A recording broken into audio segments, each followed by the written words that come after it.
Hello, and welcome to episode 109 of Super Pros Bros. Sheesh. I'm player 2, Eli, and with me, as always, he is. Player one. And Brocahontas, did you know that this pod is on YouTube, SoundCloud, and Spoofy? I did not Brosephine. Are those the same places? People could Like, comment share. and subscribe. It is. Sure. Great. Yeah, whatever. Why not? Fuck it. Are we doing it live? Kinda. When are we not? So it has been a while since we recorded because both of us have been in out of town, so to speak. One of us a little bit farther than the other. And now for a new bit, this coming to you this week only, I want to introduce to you Tales from the Far East. I wondered where you were building with this. Take it away, mine foreign correspondent. Konnichiwa, motherfuckers! It's So close. savage! Almost got me. I didn't wait. I'm glad you didn't. That would have been my keyboard. That would have gotten fucking messed up. This But would have been worth it. yeah. Immediately starts filling out an eBay order. Which kind of keyboard? So I spent 2 weeks in Japan.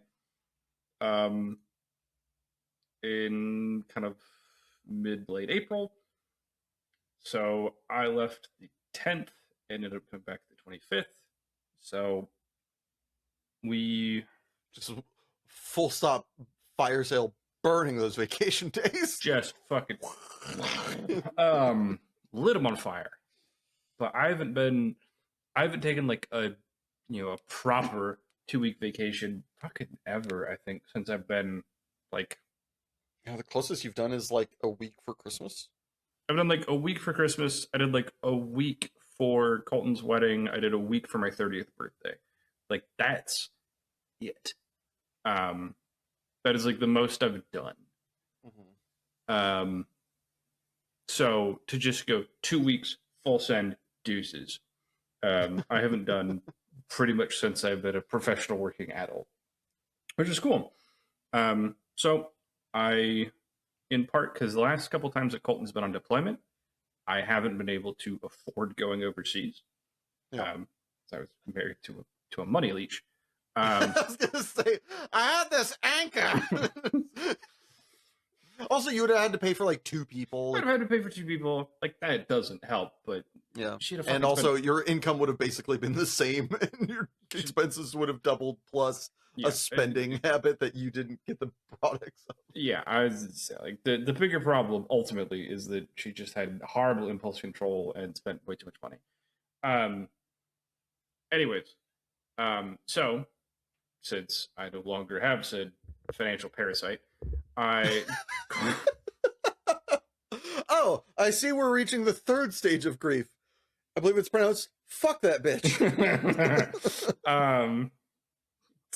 listen, there's certain things that she did right by me. Money was not one of them. I'd call that spade a spade to her fucking face. Wow, Spade. Interesting suit choice there, champ.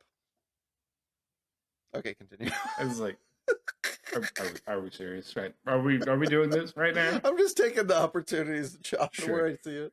So, since Colton is stationed in Okinawa, he's like, "You're fucking coming." It's like, okay. So we talked about it last year and set up time, and then a few other people glommed onto the trip when they learned I was going.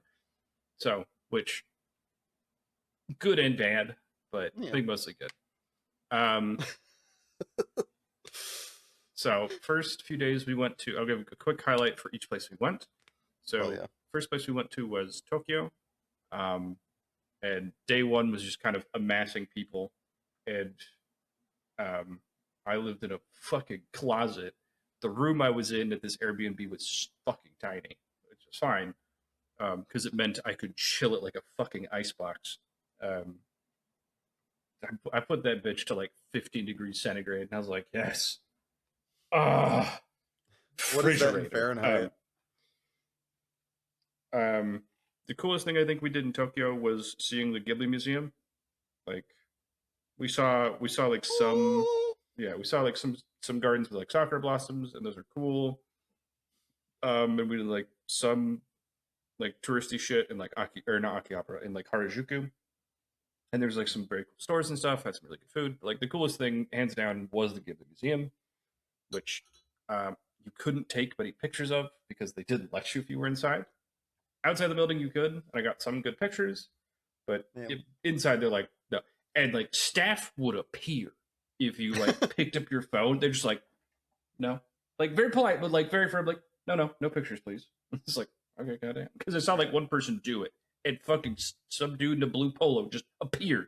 Like, um, we got to see like a little short that the studio made that like hasn't been released anywhere else.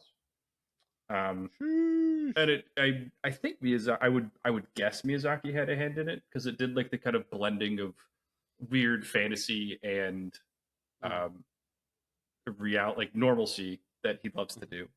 Where like it was kids making a boat out of stuff in a classroom, and so you saw like somebody Aw. walk to school, and they got to school, they got like stop. It's like no, don't go. It's wet. It's water because they're putting together a boat, and they went and like took a piece of the boat out. It's like a book. And they try to put it back and it doesn't fit. Someone touches it, it like re glues back in, suddenly being part of a boat. And then they set sail from the classroom. It's like, wait, what? Huh? That's cute. It's super cute, super adorable. Um, and there was a room, and the kind of coolest thing was there was this big room that had um a shit ton of storyboarding and early sketch work and um, kind of iterations on a bunch of Miyazaki's work. So there's like you saw early sketches from like Kiki's Delivery Service. You got to see like early animation panels from Totoro. You got to see a bunch of concept art for Pocoroso. They actually had binders that was the entire storyboard for Pocoroso. Nice. Um, and yeah, and that room was super cool because I got smacked with an almost spiritual epiphany because I'd kind of been wondering the last year and change being stupid and shitty and the world feeling like it's on fire. So I'm like, do I care enough about writing to keep doing it? Is it something I want to actually put effort into? And I walked into the room and I was like, yes, I do. Nice. Almost broke down in tears in the room right then. Didn't. It's a fine room to do it in, bro. Oh yeah, like I don't think anybody would be like, "Are you okay?" They're like, "No, I get it." yeah, I get it. There was also one thing I was very sad that I wasn't a kid for at the museum. They had like a little corner that they had this like big, like fluffy cat bus that was like probably like 8 feet long and about 4 feet tall, or like 3 feet tall, maybe. Yeah, too big for it. I'm too big for it, and it's like they had a bunch of like little like plush soot sprites in it, and kids like climbing all over it. And I'm like, how much of a faux pas? How do I do it? Yeah, exactly. I was like, how much of I asked Colton because like he's letting Felix run around in there, and Felix is like being really awkward because it doesn't know how to interact with other kids super well yet, which is cute. But like, so he's like Colton. yeah, just more tentative though. Well, And so it was super cute. I'm like, I'm annoyed I'm too big. yeah. So from Tokyo we went to Osaka, and what would be the highlight for Osaka? Universal's was pretty cool. I haven't been to a theme park in a while, so going to a theme park was dope. I also ended up effectively buying a golden ticket, so I had like a cheap pass for each ride that I wanted to go on. So I got to do pretty much everything I wanted. Cool. I spent more than other people, but worth it. I mean, like, when's the next time you're gonna go? Probably like, Fuck, who knows? yeah. But like that was fun. They had like a ride for Jurassic Park. The only theming is that on the front of the car there was a pterodactyl. Um, but damn, I have not. I think that maybe the most G's I've pulled on a roller coaster ever. Damn. Yeah, it was just like, good lord. Like it did like a loop de loop, so it's like corkscrew into loop de loop, except you're on the outside of the loop. It fucking it kind of smacked you around a bit. I liked it. It was like, okay, this is dope. So I did it twice. I learned new things about Mhm. myself. We did like go one quick day to Kyoto to go to what's called the Inari Shrine. It's like the thing of 10,000 gates. It's like this kind of mountain hike up to this shrine, and they have all these torii gates along the way, Mhm. which was pretty cool. From Osaka, we went down to Hiroshima, and we spent like, which was the only bad place we stayed was in Hiroshima.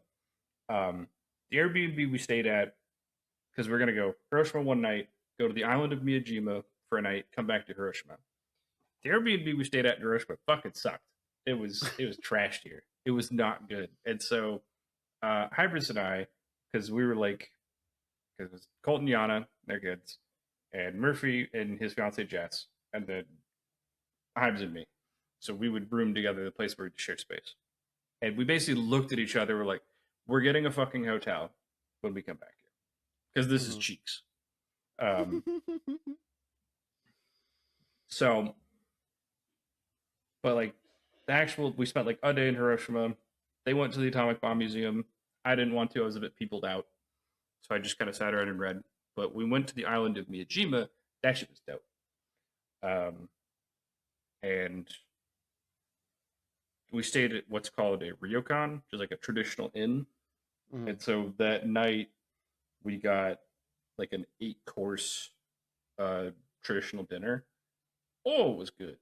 Damn, it was good. And the next day on the island, we went on a big like a hike up kind of a mountain. Mhm. Super cool. And then got like a bunch of street food afterward. And they had a dessert called mumonji that they make there. It's like fried bread with some kind of filling. And they had like one that was like basically a really rich cream cheese. And I Colton got it. I was like, he's like, here, try it. I took a bite, just kind of stopped. He's like, you need some? Like, I'm gonna go buy 2 of these. He's like, yeah, actually, buy me another one. I was like, damn right. It's like took a bite and like, oh, I found God. Take a bite and just immediately walks away with things. Yeah, the shit was thoroughly good. Though admitted, what the other highlight of Osaka, because it does like a bunch of nightlife. We went to a restaurant called Sex Machine. 10 out of 10 name. And it was a yakiniku place, which is very very akin to like Korean barbecue. Damn, it was good. That might have been the best place we ate while we were there. I think. I mean, with a name like that, it fucking better be. Yeah, I know. So after Miyajima, we had another night in Hiroshima. Went out to like what is the place we went out to all the fucking time? Yeah, there's a name for like anything you see in anime where it's like people are sitting at like a low table. Ramen? No, where it's like if you see people like after work, they're sitting at like a low table, usually drinking. Okay, one of those places. Yeah, why am I just blanking on the fucking name? Aphasia, you cunt. Hey, hey. Sitting in front of the computer if you really want to solve this mystery.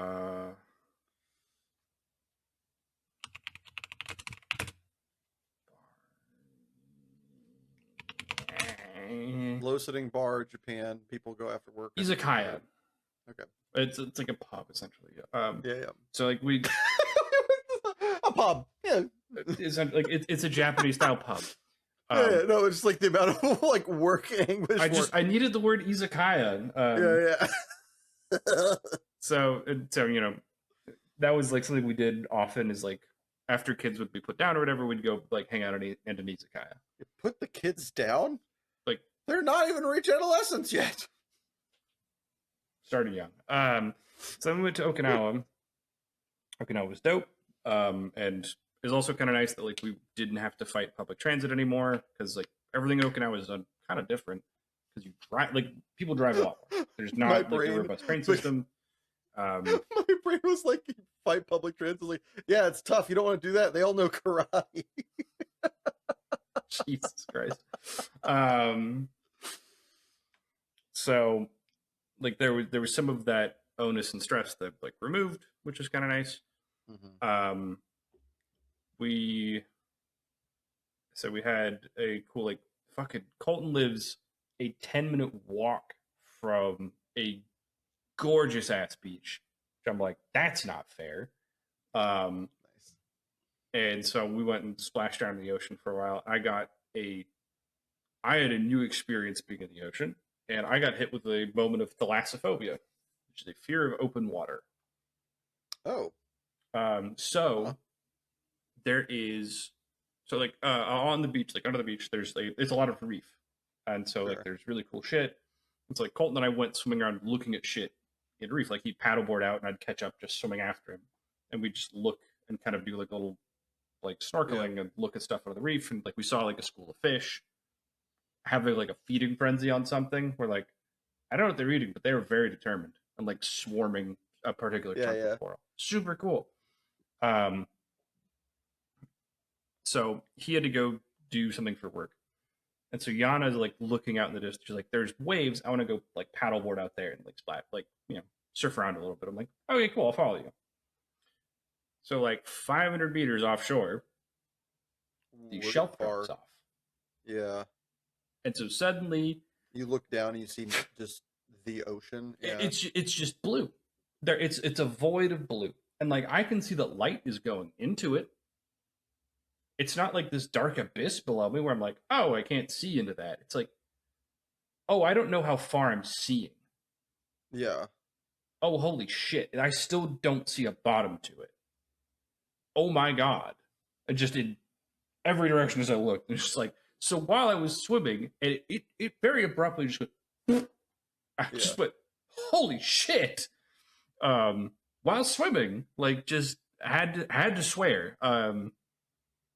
And just kind of got stunned for about 20 seconds. And just like, what the fuck? So that was kind of intense. How did you deal with that? Did you like stop looking in that general direction, or did you just take a deep breath and like kind of recenter yourself? It pretty much just had to pause, recenter myself. It's like, I'm not tired. I can swim. My brain, being the asshole it was, decided to play the Jaws music. That's what like I was wondering if that would be my fear if I saw that, because that was my fear growing up. Anytime I would see a body of water where I couldn't see the bottom and I couldn't see all the way, I would constantly also check for sharks even in a fucking pool because my brain's stupid as fuck. So like I was wondering if that was any part of your brain was like, oh, I can't. There's monsters. There was a part that was like, if something comes up at me, I don't know when I'll see it. Yeah, and like I'm visible. Like I'm at the fucking top of the water. They'll look see at what I am in this blue.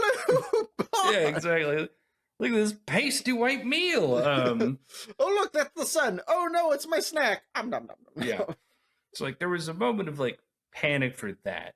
But it was like, that's not likely. My friends swim out here all the time. Yep. They're not dead. You're okay. Swim. You're fine. Like you're not tired. You're not gonna fucking slink into this. Like you're not gassed. You could swim for quite a bit longer if you need to. Nice. Fuck off. You're fine. It's just kind of like, okay, and then like got myself to swim over it. And swimming over it was a bit fucking spooky, honestly. Yeah. Just like, I wonder if like how much of that feeling was like ego death of being like, I am not, because at that point you're kind of like you're losing control of your surrounding in a way. Yeah, it was. I don't know if it was so much that as just like oh, I'm so tiny. Yeah, I mean that is like part of like, Yeah. to me that is like the personal Yeah. part of the personal. It was just it was a wild experience to feel like so That's minuscule. yeah. Um, You had the nature equivalent of an acid trip. You're just like, I am nothing. yeah, which a part of me wonders. I'm like, I kind of want to have someone take me out on a boat and while acid look into that again and just to see what happens. Like, Also, probably tether me so I don't do something yeah, like incredibly obviously I'm not stupid. doing this independent. Like this comes with supervision, so I don't die. Yeah. But like, I'm curious what the phenomenon would be like while in such a state. Yeah.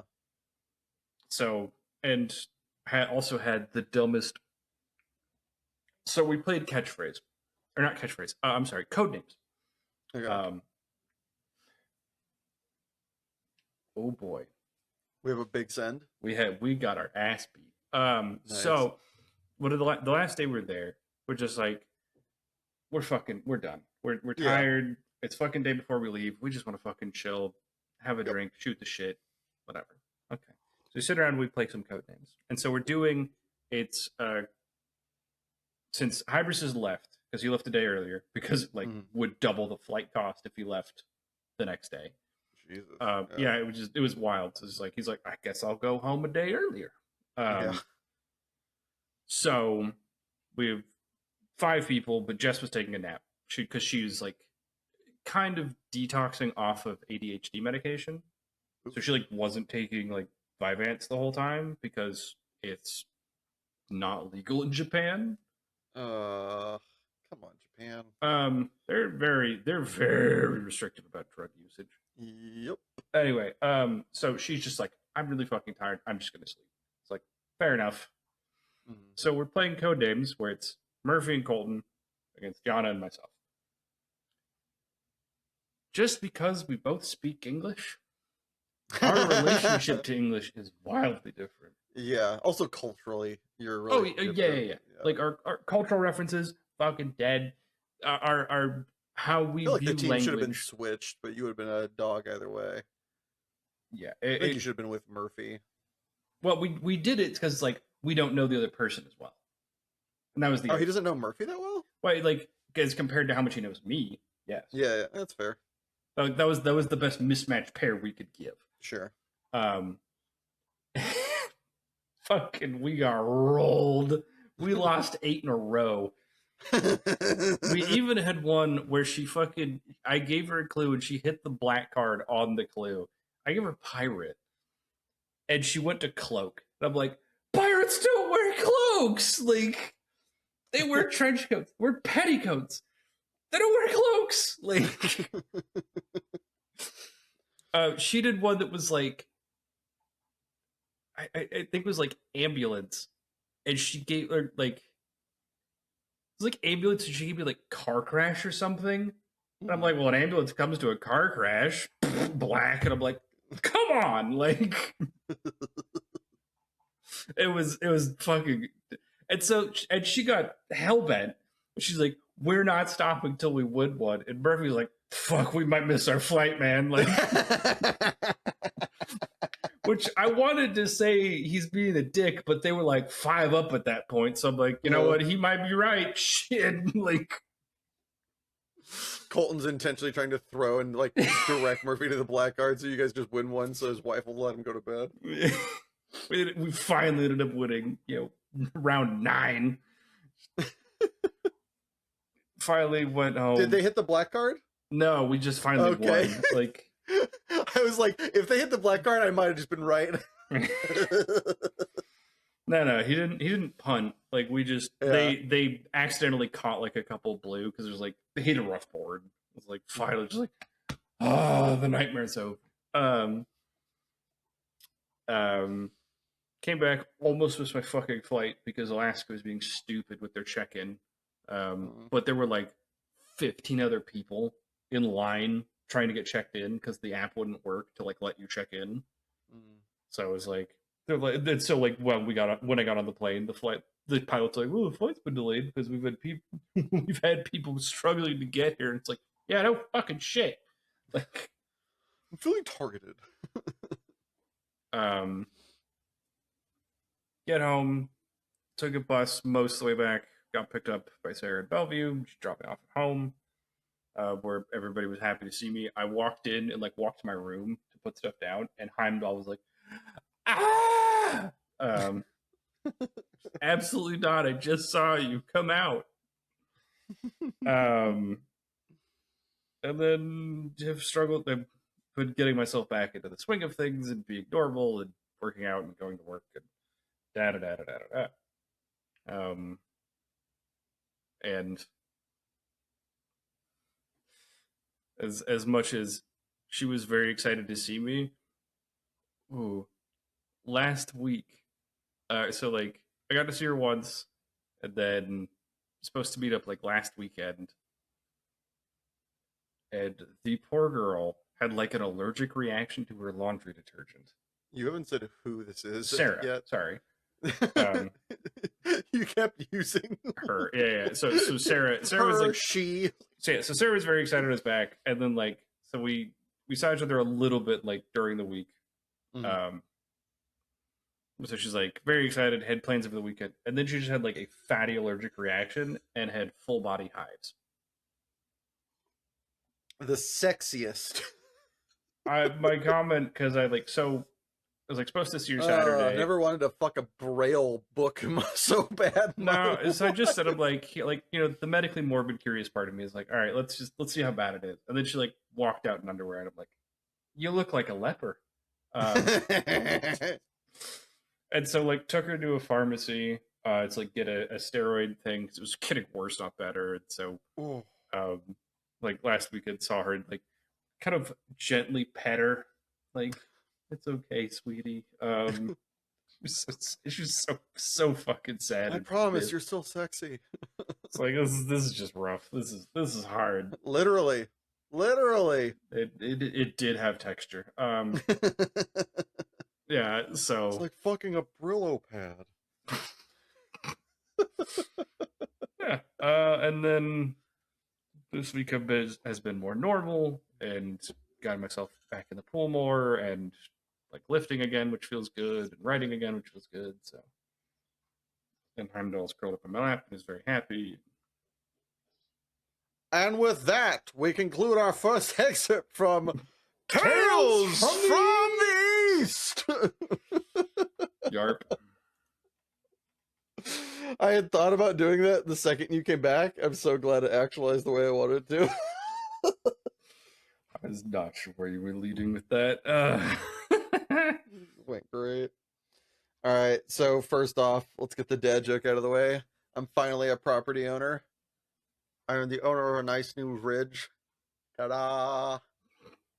It was a fucking miracle getting it put in, though, because when I went to go get it put in, so I have the temporary crowns in there that they have to take off and put in the bridge. Yeah. It's just like 3 crowns fused together.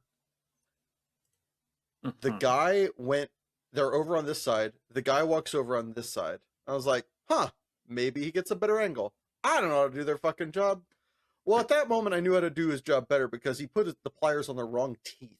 He put them on these teeth. There are no temp crowns over here. I was like, hey, yo, wrong side. And he goes, oh, my bad. I was like,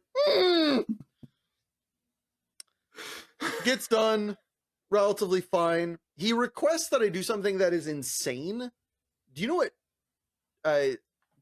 Basically, there's this thing you can do. I think it's specifically for bridges, where they give you this thing that is basically a like a sewing needle. It's plastic, and you put floss through it so you can clean under, like, in the like small gap in between the bridge and your gum line. It is fucking possible to do, and it's really far back in my mouth, and I have decently sized hands and an even smaller mouth. Yeah, I can't fucking do it. And the guy's like, yeah, it's easy. I'm like, fuck it. It took him small little Asian hands and like not being here, I but would like say, and having an where actual view in. Yeah. Yeah, it took him 20 fucking minutes. He's like, it's easy. You'll get used to it. I'm like, fuck you. So You I bought a water didn't pick. get used to it. Yeah. So I bought a water pick, which weird, but kind of fun. I have used one. Kind of fun. Yeah. So getting used to that. The bite is still a little high. I'm hoping that goes down as time goes on, but whatever. After this though, I was talking to our mom and I was like, "Yeah, this happened. I don't really feel comfortable." She goes, "You shouldn't. Get a new dental hygienist." I was like, "Yeah, okay." And it was like with that spurned approval, I was able to advocate for myself. Resounding sanity check. Yeah, she's like, "I've done it a lot. Do it. That guy sucks. He's bad at his job. They should know. You should not have to deal with it." I was like, "You're right." So with our mom's conviction and very very boisterously worded recommendation, I finally stood up for myself, which I realized I don't know if that's an issue for me though. I will advocate for a stranger easily. For myself, it needs to be death's door. Well, welcome to most people. Okay. It's a very common problem. People are often self-deprecating, but see, it's easier to be objective or vie on someone else's behalf, but it's often we undercut ourselves because we don't deserve it. Yes, that's very common. Also, there's a couple other things that I'm realizing goes into that. So went on a trip. The rest of this is going to be about my trip to Vegas. Went on a trip last weekend, which is why we didn't record then, which our editor is having to do a bit of a speed job with this episode. Sorry, Richard. I found out something new. Oh. Car air fresheners. Okay. They come in those plastic packages. Oh, yeah. Do you know the way you're supposed to use them? Hang them from your window? You are supposed to remove them like bit by bit from the packaging so that it is not overbearing in smell. That's why you'll notice apparently a lot that they are like perforated all the way down so that you can peel them off in small amounts so that it's not overbearing. Huh. Didn't know that. Found that out after I removed mine. I was like, man, we're gonna have to drive with the windows open. I just pulled out this new air freshener for you guys because there's 3 people in my car. I did clean the shit out of my car. I'm very proud with the way it looks. Sure. Put a lot of effort in because I wanted to be respectful. And so I got a new air freshener and it was just like, whoa, that's a lot of vanilla.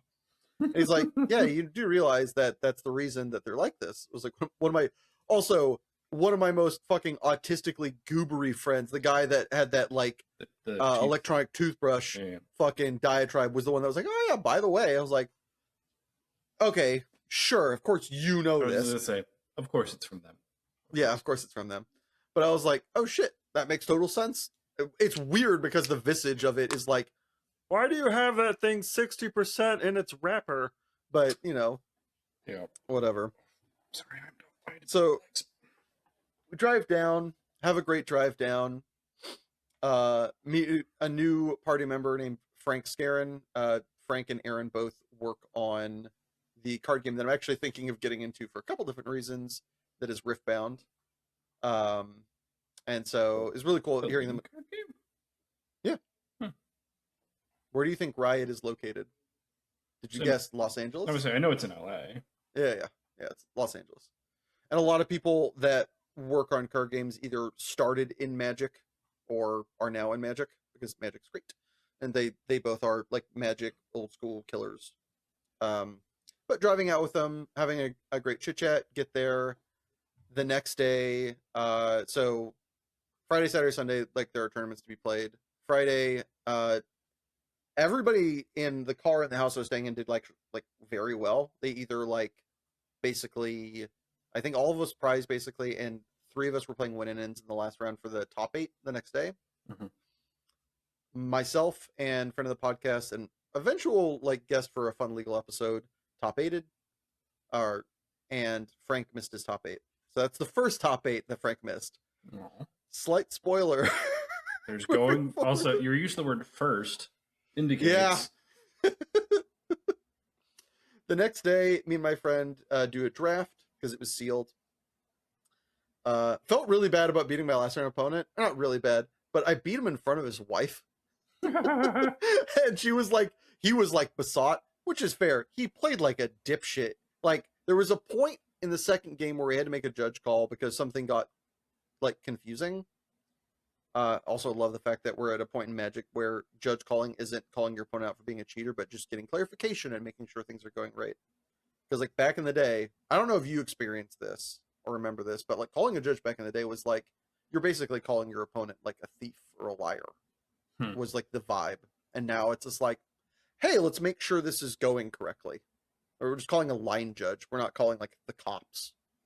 Yeah. We make a judge call in game 2 because something got out of order. We fix it, and at that point, he started playing like shit. I don't know what happened. I don't know if he was in the zone and got out of it. Definitely wasn't intentional. Needed to call a judge. But like from that point on, game 2 did not play well. Game 3, he just like his hands, like he should never have kept his hand. It was so bad. And then he's just like lost and kind of out of it. Which we started the game, and I was like, yeah, whoever wins here today, you know, hopefully does well in the tomorrow's event because it was like cut to top 8 and played top 8 the next day. Hopefully whoever does well here does well tomorrow.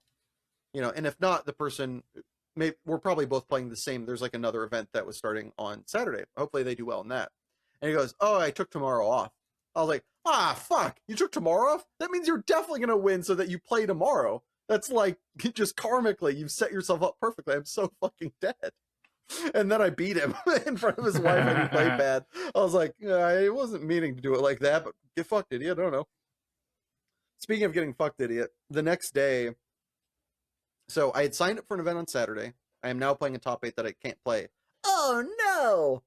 So I go up to the judges table to see if I can get a refund because I can't play in the event. It's like the one way you can get a refund basically is if you're otherwise preoccupied, because they with the Magic Cons, for those of you out there that are curious, they say it a lot in the forum, when you purchase events and shit, it is non-refundable. Except if like you have like something is interceding. So I go there, I'm like, hey, like I'm trying to get it refunded.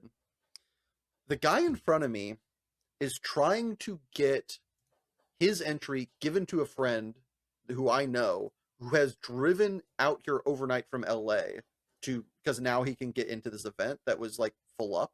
And he's like trying to get this sorted out. The event starts in 5 minutes. And the people, their 2 judges are scrambling to get this to work, but they need like a bunch of people to be in communication. And so like they're trying on walkie-talkies aren't working. He calls over somebody and he goes, all right, who can run fast?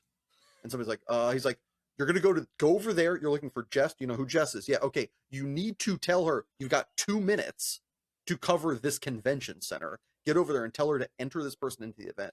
All this is going on, and they're like, I mean, they're not panicking, but they are, you know, hyper focused, on edge, and anxious. Yeah. All this is going on. Okay, we're doing this with like, you know, juggling high intensity chainsaws, but it's still early morning, and this other coworker walks in that's part of like the judge group, who just is getting on. He's got his coffee, and I calls it like I sees it. Man's fucking gay.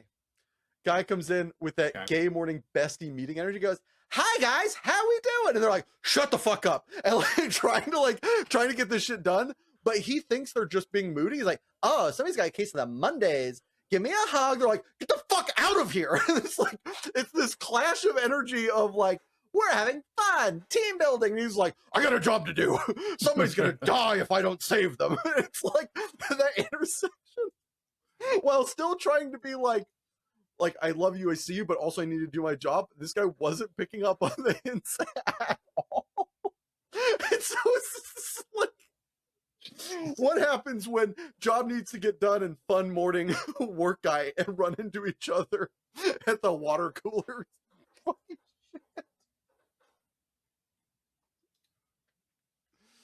So I end up, that gets sorted out. My friend gets in the event. He also ends up top 8ing the next day. I fucked up my top 8 so bad. My draft was not good, and it had me like kind of reeling a little bit. Luckily, though, my friend ended up winning the event and winning the qualification to Amsterdam. Adding insult to injury, in his 3rd game, I'm watching, sweating, like, come on, buddy, just one more. Just one fucking more. Guy misplayed the worst I've ever seen him misplay. And not like one misplay, not like he made a big dingus move. Consistent misplays. Missed 5 triggers on this card, missed 5 triggers on that card, forgot to read this card, targeted the wrong thing here. I'm just like, like, not like this, and just stumbled into like victory. That literally to the point where me and everybody behind him from the Bay Area were freaking out. First thing I did was walk up and punch him in the shoulder. I was like, don't you ever, like I was like a mom from a fucking action movie. Don't you ever make me worry like that for you again. Anyway, congratulations, Dan Milkman, going to fucking Amsterdam, baby. So go over to the event afterwards. Frank Scarron is playing for like, it's like doing well in the event. He ends up making the silliest, nicest punt I've ever seen, where a guy goes, like, Frank has won game 1, game 2. The guy's just like, Frank plays some good card, and the guy goes, okay, and goes to concede. The guy's like, I concede, and Frank goes, are you sure? I was like, what? Like the guy's like extending the hand. He's like, are you sure? Like, huh? The guy's like, yeah, I mean, like, how could I possibly? And he goes, well, and the guy's like, all right, fine, I unconcede then. I was like, no. And then Frank loses the game.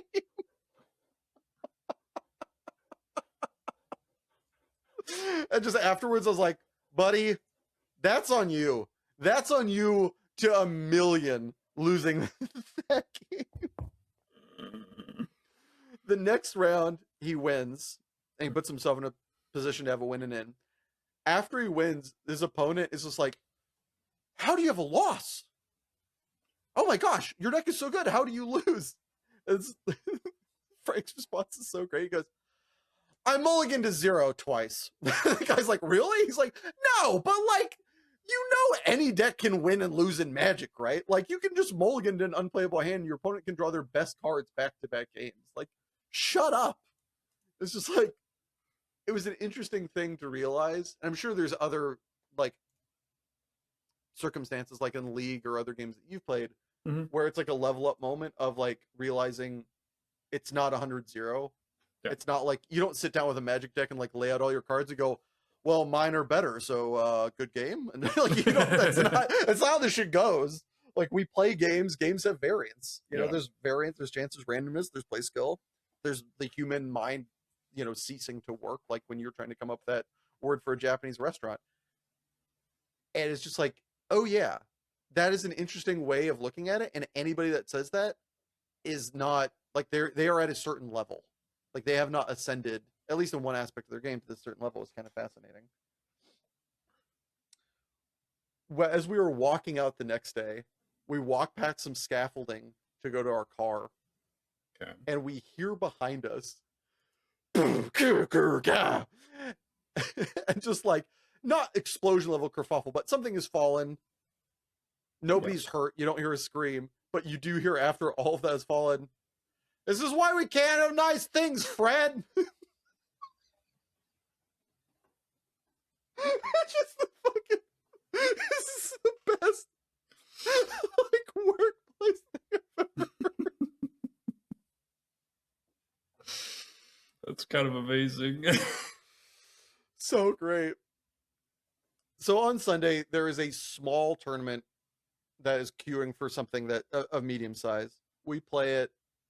I lose to a complete just old head in round 1. Guy's definitely like 10 years, like in his brain, it's 10 years ago with like the cards he's playing and the ways he's playing them.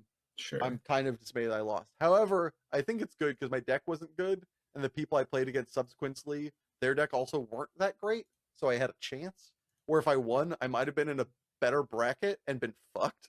Because I saw who my friends were playing against who would start off with wins, and their opponents' decks were good. And the people I was playing against, their decks were bad, and also they were bad. And so, like, I had a chance in hell. But here's where it gets extra scuffed. Lose round 1, win round 2, lose round 3. Okay. Round 4, opponent doesn't show. We take those. That's a W. Free dub is free. After round 4 is the long trek. The convention center is closing. Mhm. They moved 256 Magic competitors from one hall across the convention center to a like small little like room. It was fucking weird, to the point where some Bizarre. people apparently came back to like had used the bathroom and came back and they're like, where did the tournament go? And like they had to like via word of mouth find where it was. Round 5, I play against this guy whose deck has some bangers, but then a lot of filler. He draws the filler mostly. I win. Okay. Round 6, if I win here, I get some prize. If I lose, I probably don't because my breakers are dog shit. Okay. No opponent. Playing for a box, by the way. Playing for like $100 in like product. Opponent nowhere to be found. Just like, hey yo! Like, I went 2-2 in games played and got a box. Whee! My friends are over here trying to queue, missing and getting less prize than me. Frank again misses a win and in. 3 for 3 on missing win and ins. And his weekend total was like just a grab bag of loose packs that he can't do shit with. Oof. Afterwards, Frank has a friend that he's known growing up in New York, like for the last 20 years. So he's like, hey, let's go to dinner. Sure. Okay, we're going to go to this yard house. We drive there. The parking's also, Vegas charges parking now, which is wild. I don't know if you've been to Vegas in a while. They charge No, for I parking haven't. now. They used to be like $0 everywhere. It's like $25. Welcome to the current times or whatever.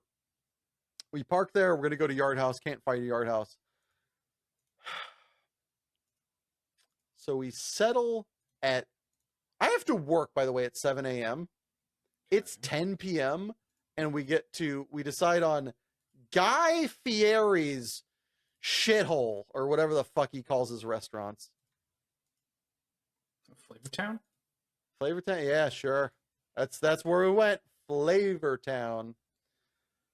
I go in there, I'm looking, and there's cheeseburgers that I'm like, ooh, that cheeseburger looks nice. And then as I get to the bottom, it has, yes, topped with SMC. What do you think SMC stands for? Did you think super melty cheese? You should have, because clearly that's what it meant. That's why it's the acronym, dingus. And it's like atop that SMC, we got some nice vintage donkey sauce. So needless to say, I didn't order the fucking burgers with SMC and donkey sauce because I'm a person with some amount of self-respect. And then when I asked about the wings, I was like, yeah, the wings. How many? And the guy goes, this is wild.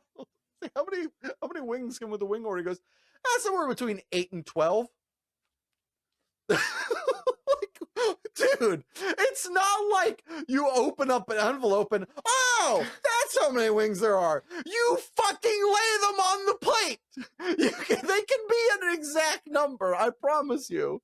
He goes, yeah, there's 8 to 12. And he goes like this to show the size difference. He's like, yeah, like this to this big. I was like, what the fuck chicken farm are you getting your shit from?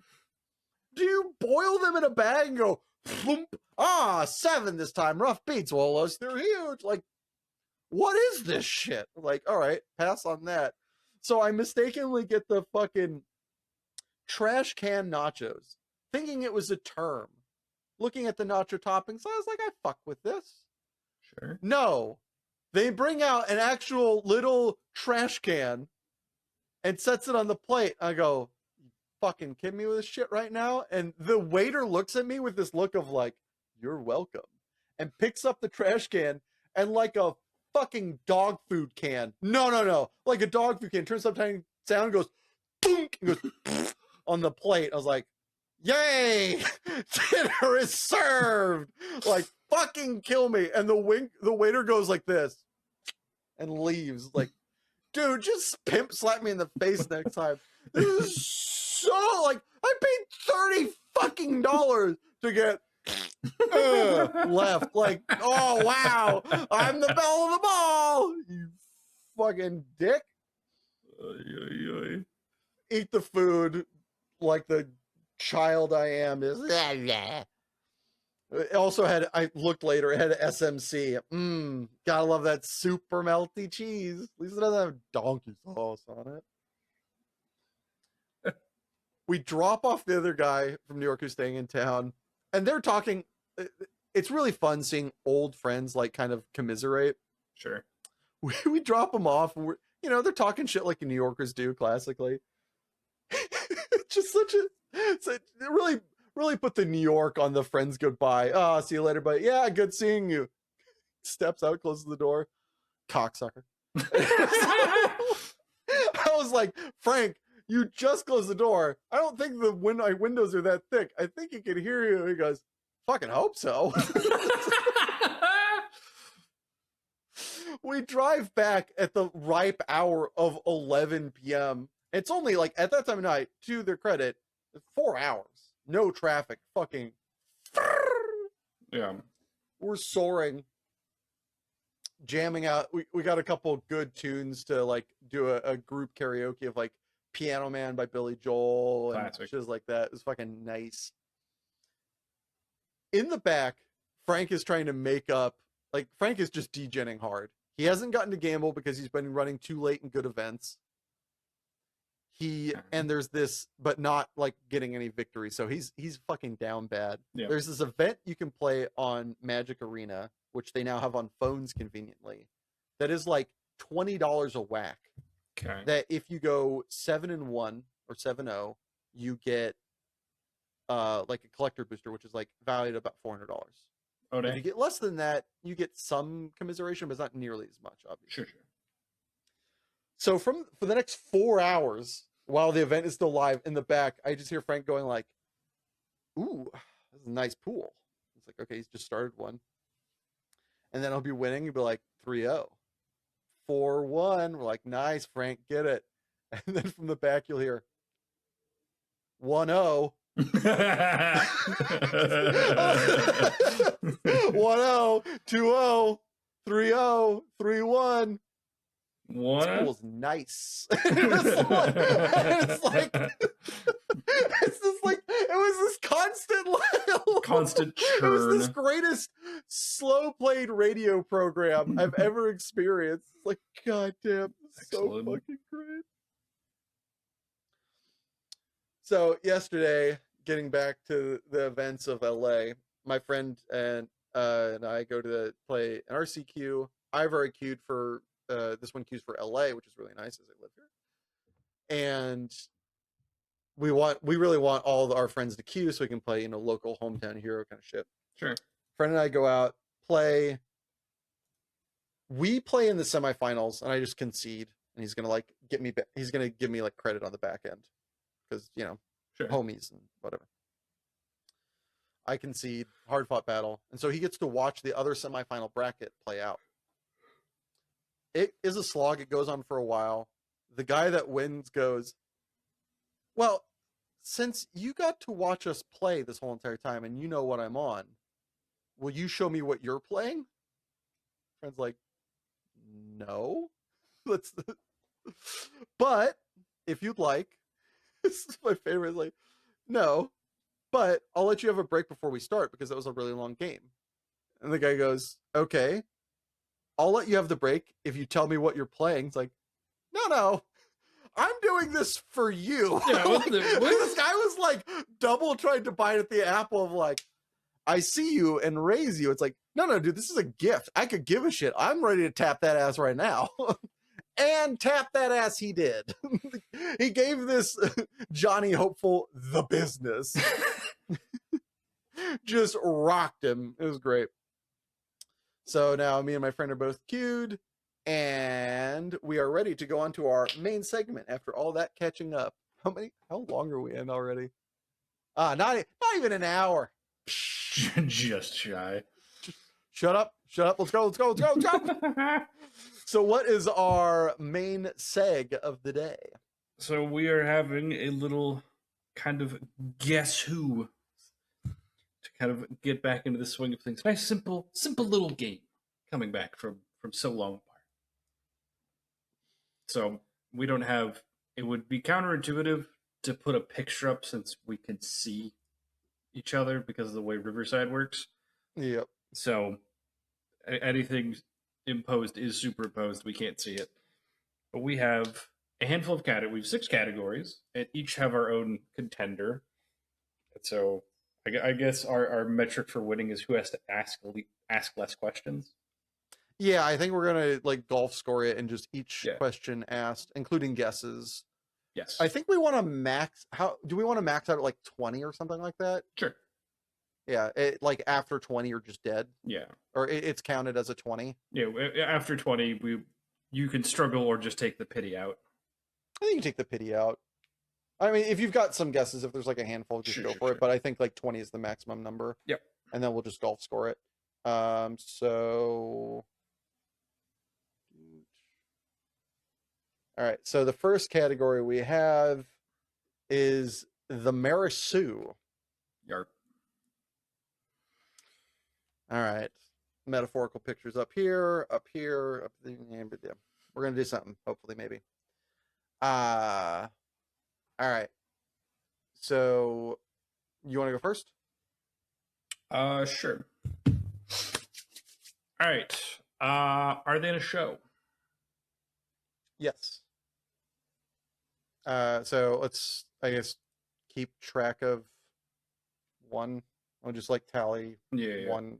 All right. Live action or we're correct in saying it has to be an either or, yes or no question. I think it just has to be a yes, no question. Okay, so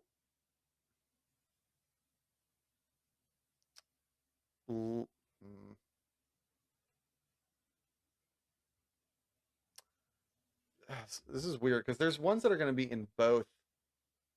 I was thinking like, I guess I'm like okay with the idea of either or, but then that No, gives we the can problem do- of like we what if can it's do ye- neither? yeah, we'll do yes or no. I'm fine doing yes or no. Okay. I like your question. Show? No. Not a show. Okay.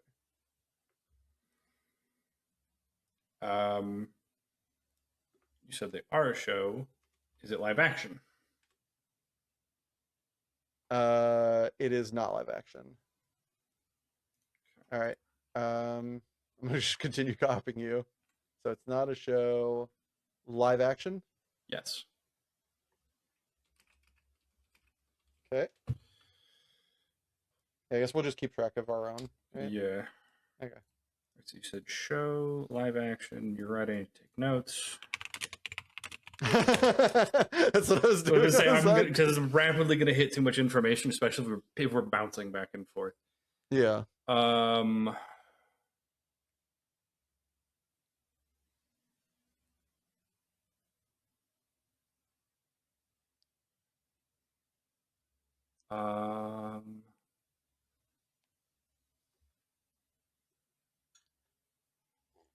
Was it made before 2012?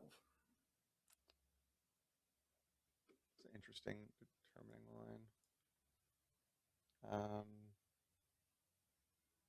I need to look up show. I don't think so.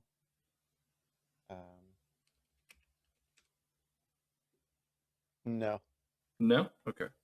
It was made after 2012. You were saying before 2012? I said, was it made after 2012? Yes, made after 2012. Sorry. Okay. Heck. You got weirdly quiet for me. Sorry. Is that better? Thank you, Vincent. This needs to get shrunk so I don't misclick it. Okay, so it's not a show, it is live action.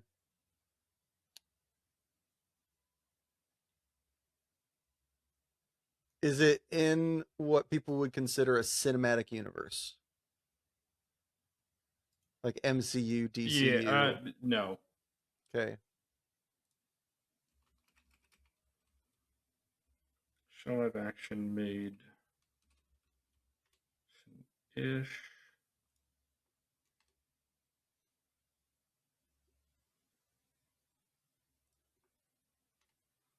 When was this show made?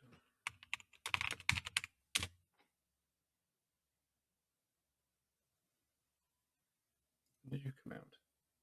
I think it's way too early for this. Yeah, okay.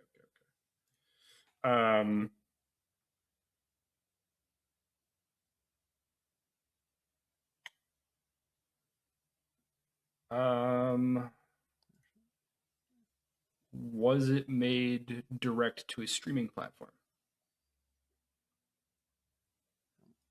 I think so.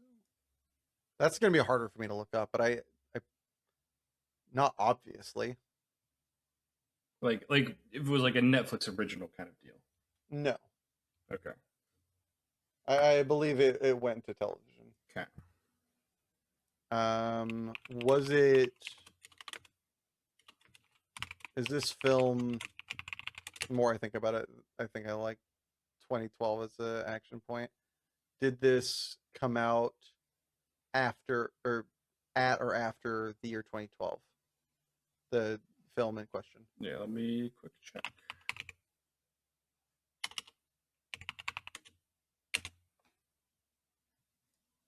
I guess I'm also assuming that it's film. It could be like a comic book. You did ask. I thought you asked film. You asked if it's a show. I said no. Yeah, but like that doesn't mean it's not. Fair enough. Um, it it did not come out after 2012. So it's before 2012.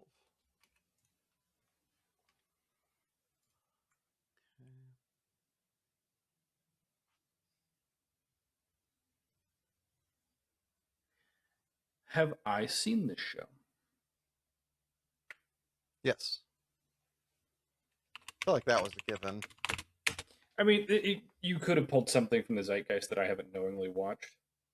Fair.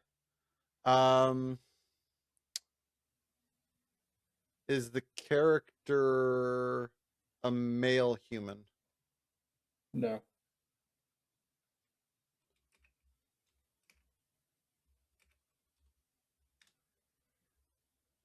Is the character a female human?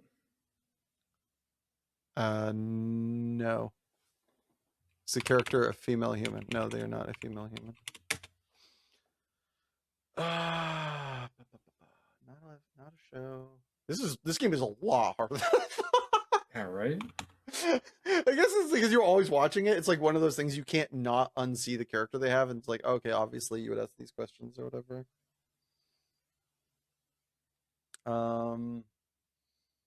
So not a male human.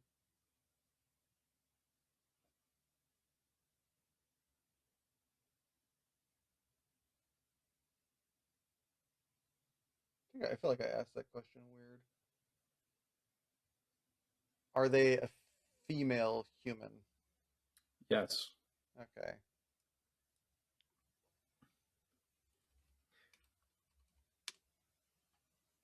Was this show adapted from a comic book? Uh, Actually, let me rephrase. Was the show adapted from something else? from yeah.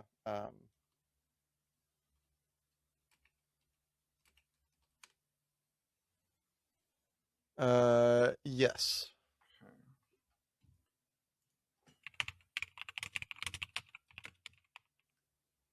Let me see if I can double dip here. Sure. Is the movie adapted from a previous source or prior source? Yes. All right.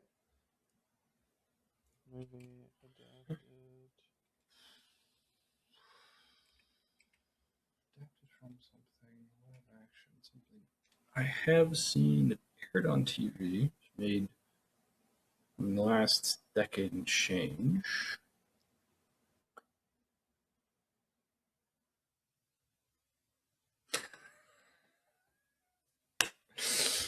Is said character a male human? Yes. I might know who it is.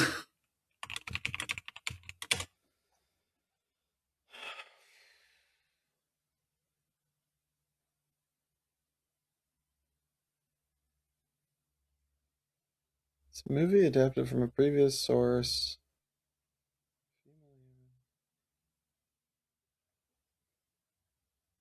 As I'll use the question, have we both seen the movie? Um,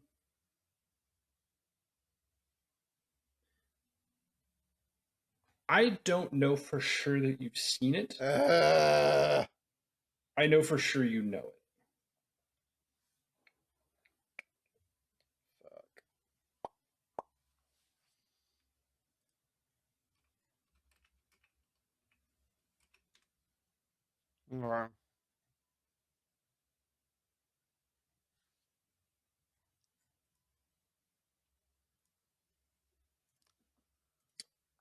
Um, is the show set in England? Think so. No, it's not set in England. Okay. I was winding up to see if it was Tommy Shelby. I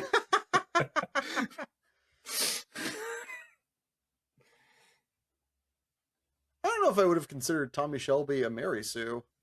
I just know that it drives you nuts how much he just seems to fucking talk his way out and get away with shit. I think it's more like a writing convention than it is a Mary Sue. Sure. Because he can get beat in a fist fight. He gets beat a lot. He gets beat a number of times, sure. Yeah, that's more like they just like don't ever have him lose. Not that he couldn't. Yeah, He's yeah. definitely capable of putting himself in the spot. They just like Deus Ex Machina him out to, not to that bad a degree, but like he just kind of Yeah. gets to get what he wants.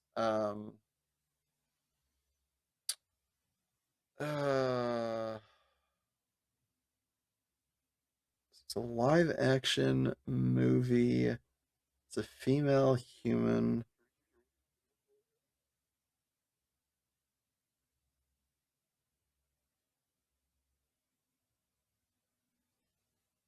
Damn it, brain. This is a bad time for you to stop working. Wish I'd definitely seen it. Ugh.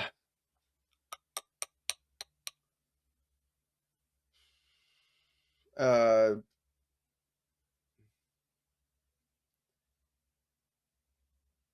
is it set in like more or less our United States? Yes. Like our United States timeline? Yes. Okay.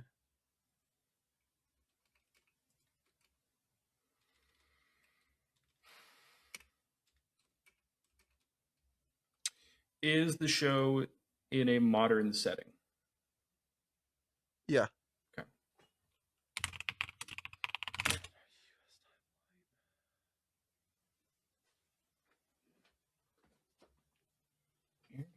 Fuck me. Also, I think Mary Sue is the hardest category because it's Yeah, I think I some of these are going to be easier for sure. They're yeah. more descriptive, but like Mary Sue's broad and narrow at the same time. I think it's scattered is the thing. Yeah, it's very nebulous, whereas the rest of these are pretty on the nose. Yeah. Maybe the second one. Anyway, The second one's definitely. the second I one, think the I second, feel like we're gonna have some wacky answers. The second one. it's going to be interesting. Um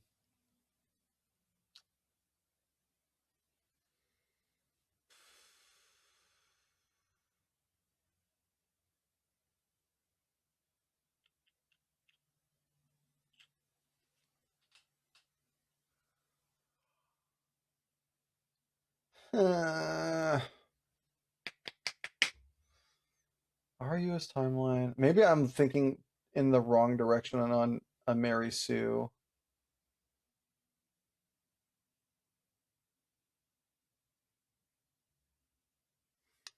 Is it an action movie? Looks like that's a no. Not really. Okay. Like there is some action that is not the focal point of the movie. Okay. Okay.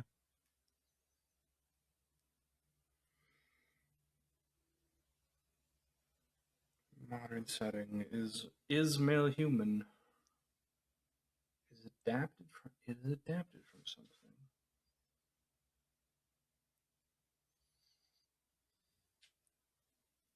It's not in England. Mm-mm.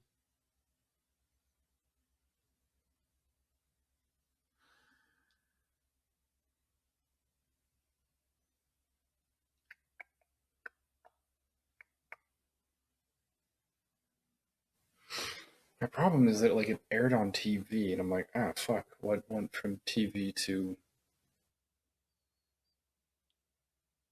TV2?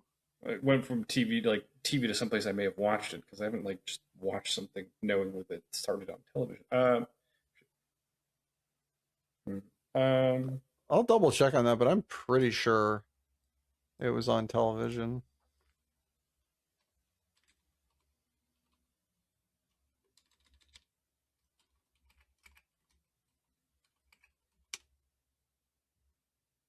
Yeah. Adapted, It started on television. adapted from source material. Oh yeah.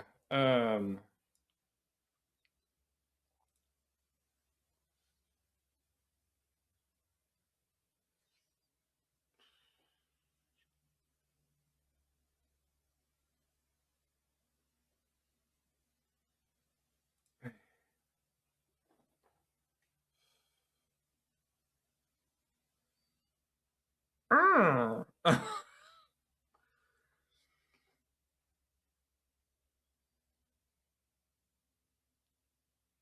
um.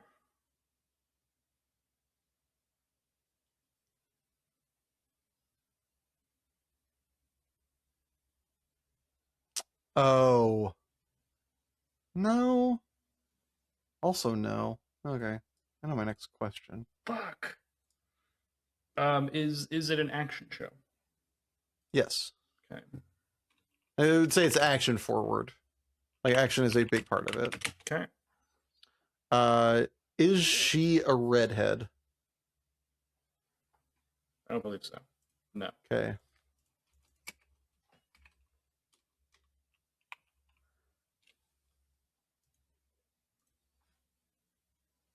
Wait. Is she? You tell me, bruh. I have no idea who we're fucking talking about.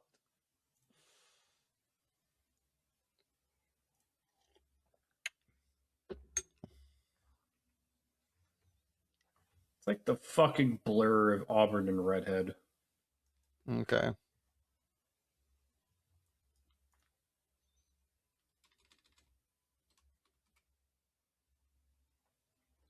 Like Eli is struggling. Yeah, this is not a. This game is going to be done this one time and never again. This is rougher than we thought it'd be. Yeah, or at least this first category. Yeah, this first category could absolutely suck it. Um, is male human? Was made for TV. Bibbidi bobbidi boo. Oh, mother.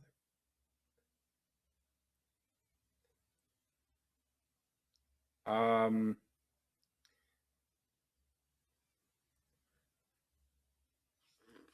does the main character have superpowers? Yes. Okay.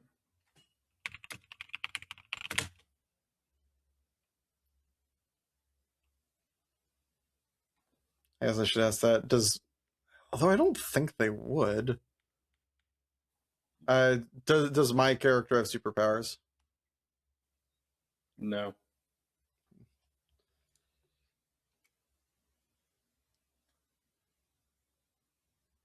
Did I like the show? Mm-hmm. Fuck, I did. Mm-hmm. Good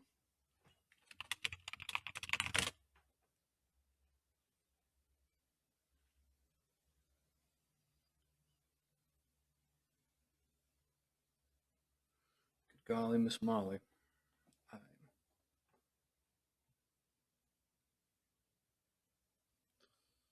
Was the movie a blockbuster? Like, was it like a big movie, like big in theaters? Yes. Okay. Yes, had a big theatrical release. Okay. Is it something I've recommended on this podcast?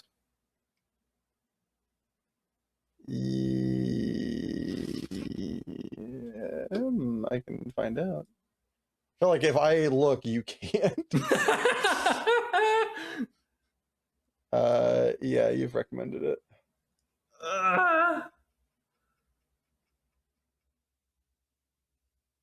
Auburn hair.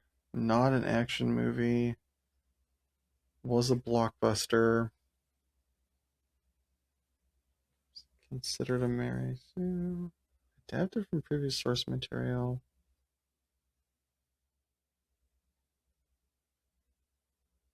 Is it Velma? It is not. Damn it. Podcast. Oh, that was a bad guess. God damn it. I got too wrapped up. That was a really bad guess. Fuck me. Ugh.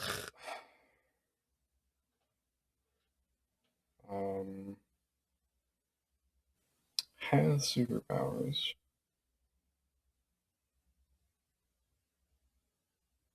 I can't wait till we hit 20.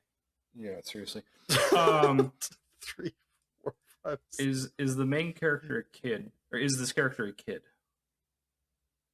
Is this character a kid? Like the character the character I'm inquiring about. Are they a kid?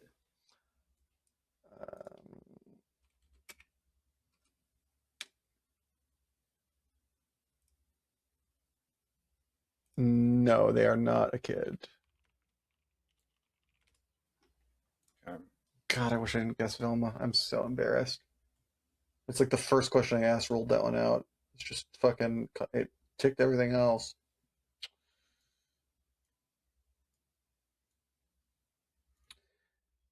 Is the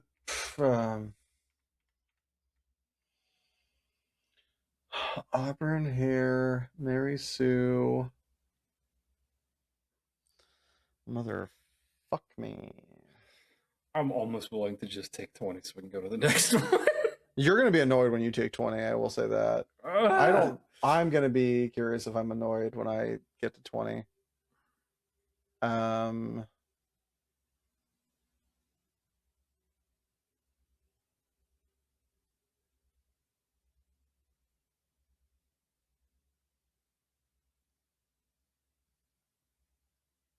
Blockbuster. Did the movie come out after 1990? Yes. Fuck, that's actually decent. Did the show come out after 2020?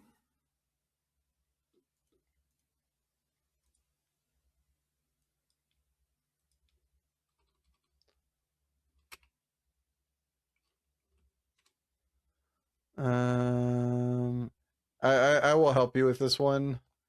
It came out at 2020. Okay. So otherwise, I'm gonna fuck you on that, and you're just gonna be pissed. Yeah, fair enough. I don't know that. I think that was a bad question for me because it don't really tells me anything. Is the previously adapted a book? Yes.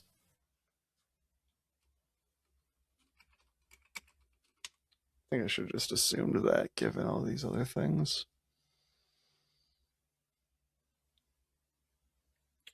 Was it adapted from a comic book?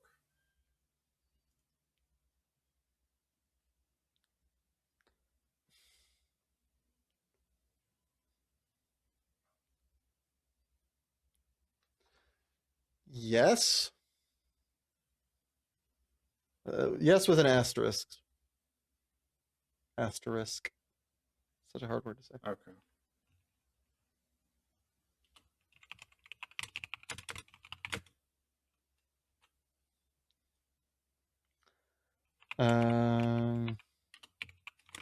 Would the distinction be like it came out of a graphic novel, essentially? Is that the asterisk? No, not quite. Okay. I feel like graphic novel and comic book are synonymous enough. Sure. It is technically correct, but not colloquially Sure. correct, I think is a better way to put it.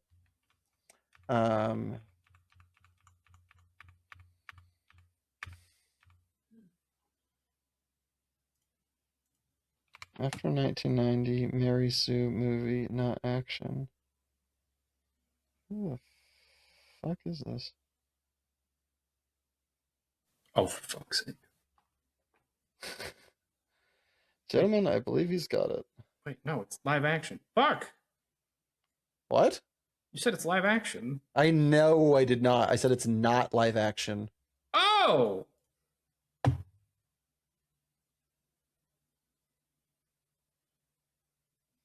Fuck me, I missed a 3-letter word, and that is fundamentally fucked me.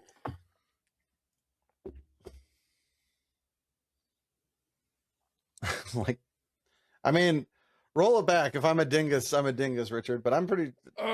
Check the tape. Did I say live action or not live action? Play it back. Say it in my ear. Whatever. If I'm an asshole, I'm an asshole. But I mean that helps, but I don't know that it actually gets me there because my brain went Invincible, and I was like, that was released on Prime. So if Isaac fucking says that was on TV, I'm gonna kill him. No, it was not released first on any streaming platform. Okay. It came to streaming. It is on streaming platforms. It was released post being on television. Sure.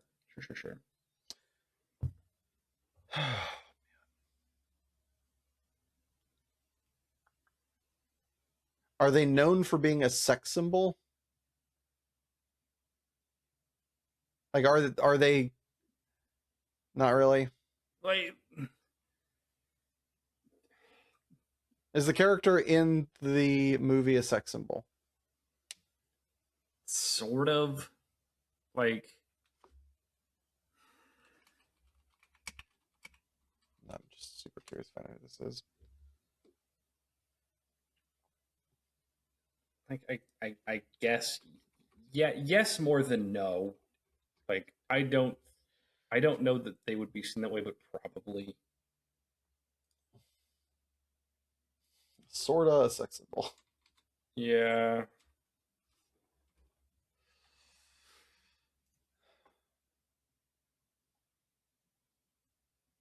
I've seen it, I liked it, I've recommended it. It was originally made for TV. It's not live action. Fuck me.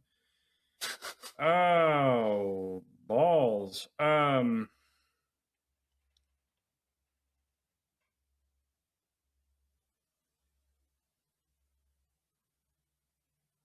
We could also just, for future reference, we could just write these in the thing so that we both see it. Because these are like both said out loud, so we might just want to write them on the page that we're both looking at. Yeah, so that's fair. Fuck it, Doc. By the way, this is 8. We're on 18 currently. You're guessing 19. Yeah. I'd fucking throw Superman out there, except I feel like if you gave me technically a comic book answer for Superman, I'd have to hit you. He was on my short list. There was a couple people that were on my short list that I was going to put, and he was one of them. I was like, no. Also, I mean, he does almost, except for the kryptonite, does make him have a weakness. I would not fault anybody for choosing him, but like, nurses are supposed to be without like fault or like blemish. Is it like, Ozymandias? No. There was like a Watchmen show. He was, yeah. Nobody saw that shit though. You're talking about the cartoon one? No, like, oh, I guess, yeah, fuck me. So Ozymandias was only in the cartoon one. The live action was actually like not about like the main characters. It was about what happened after. Okay. Yeah, but it's really good. The one that's coming to mind can't be it, right? Set in our timeline. Before 2012, after 1990. Definitely saw it. Auburn hair. Fuck it. This bit's taking too long anyway. Is it Rose from Titanic? No. Okay.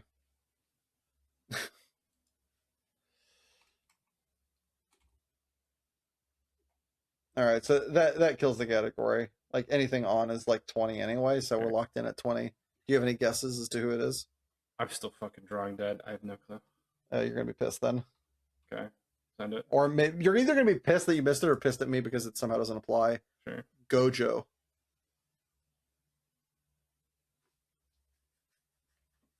Okay, I can see it.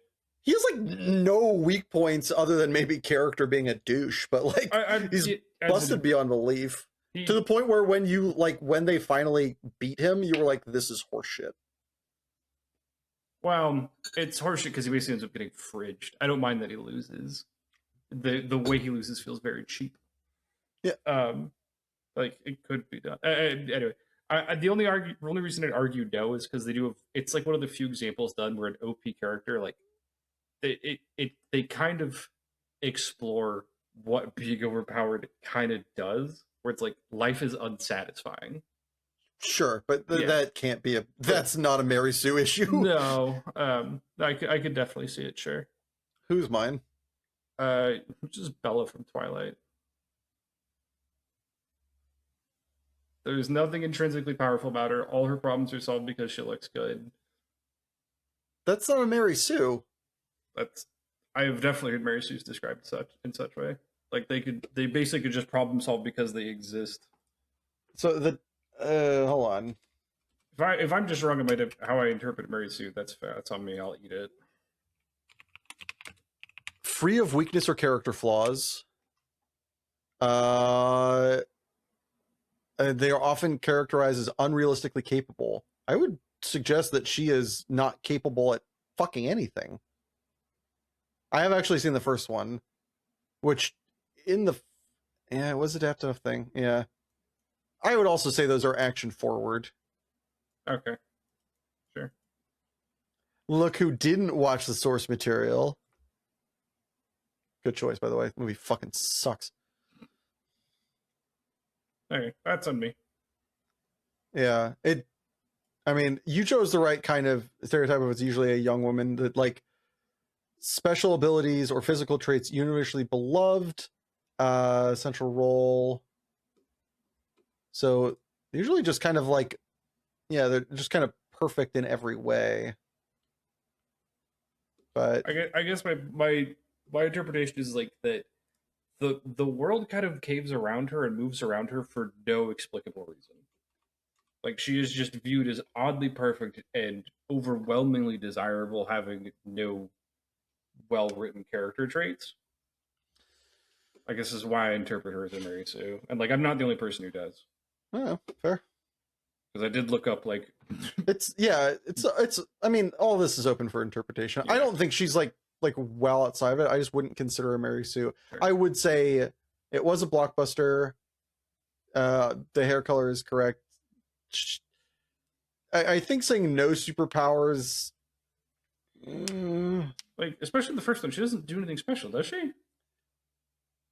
So in the first one, she doesn't have superpowers, which I think trends towards her not being a Mary Sue. And I would say more importantly, it is just, I would say it's an action franchise. There's a lot of CGI fighting and shit. Okay. It's not like forefront, but it is. I was say, like, but I mean, but most people don't talk about it as an action movie. They talk about it like as a romance movie. This is fair. Yeah. It's like, I guess it's like, it depends which one we're exactly talking about is where it like starts to change different archetypes. All right. Anyways. More importantly, let's go on to hopefully a not shit one. Yep. All right. So question 1. Now we are on more than 2 appendages. Go for it. Excuse me. Are they in a show? Yes, they're in a show.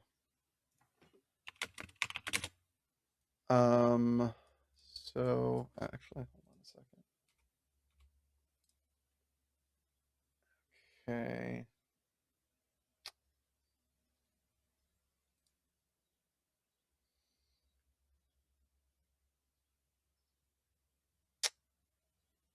Live action?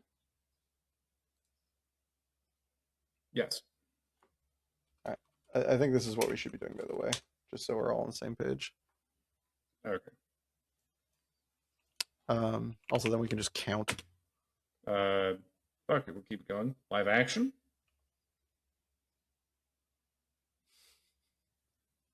How devious should I be? I'll say this as broadly as I can.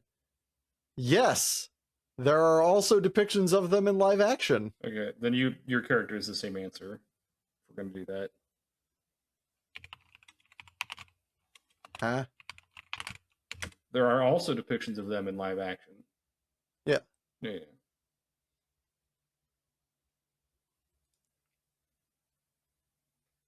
You haven't made it so that I can see what you're writing down to quibble. Show live action plus animation. Yes. So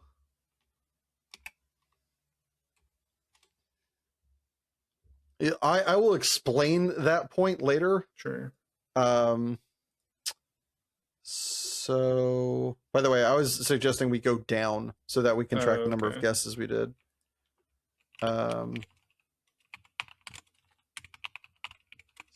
So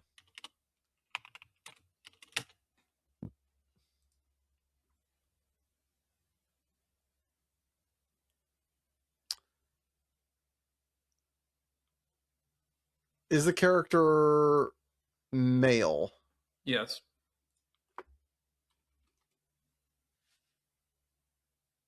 Is my character male? Yes.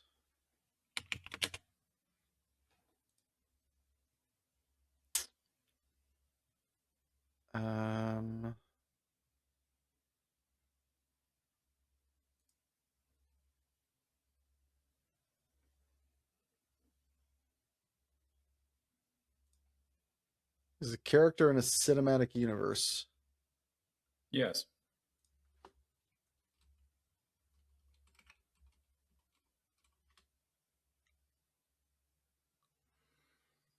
Is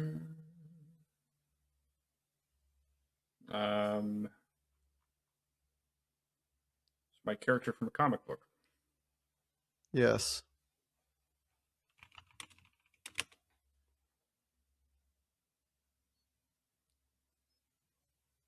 I'm gonna laugh so hard if we pick the same character.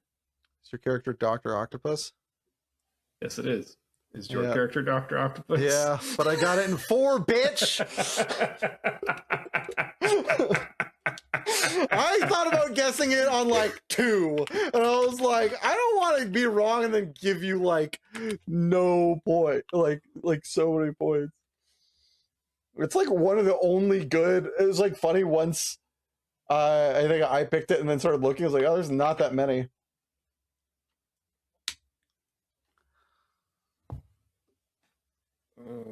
All right, that one was far less painful. Also, absurdly stupid. All right, you go for it, or I can start, whichever you prefer. I don't give a shit. You can start this round. Live action? No. Live action?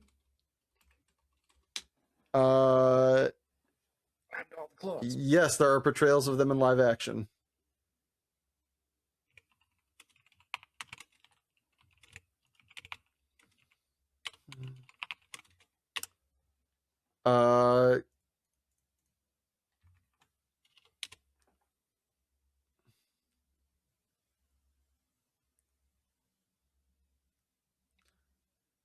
Animated TV show? Yes.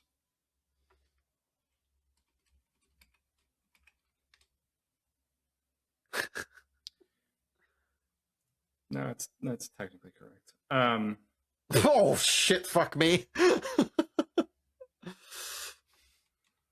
Let's put one of these in there real quick.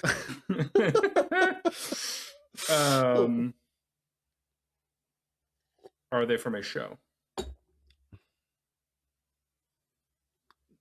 They are in shows, yes.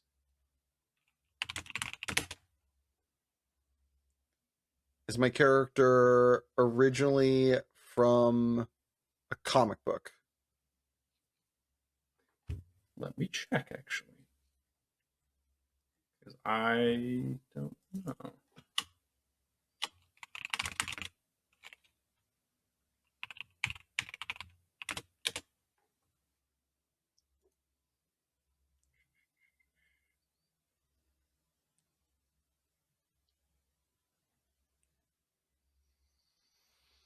Yes.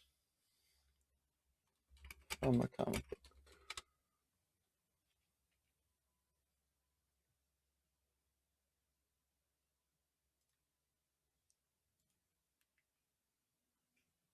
I will have add the asterisk by comic book. Sure. Is this character adapted from a comic book? Yes.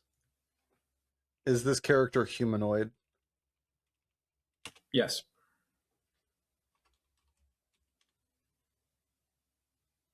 My character Catwoman? No. Damn. I had to try.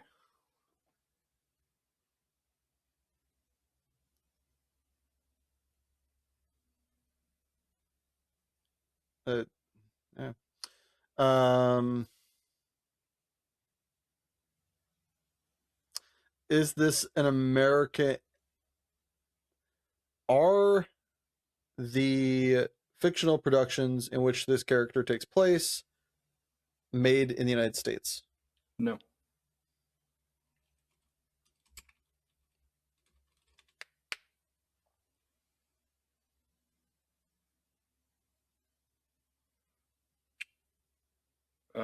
Was the source material for my character made in the United States? Yes. Is my character male? No. Is my character female? No. So female.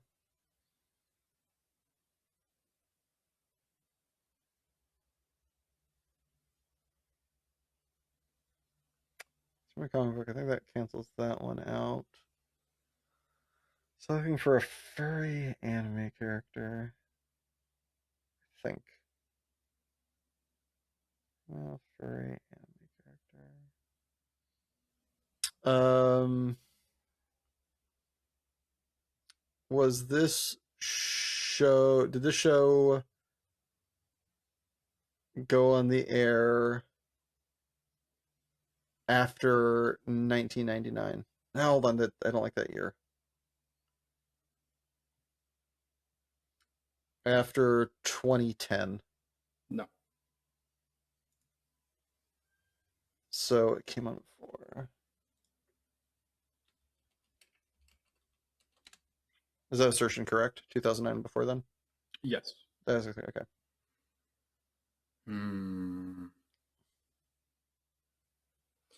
Is my character like animal in nature? Like they don't wear a suit? They do not wear a suit. Okay. Does my character have more than one form? No. Is my character humanoid?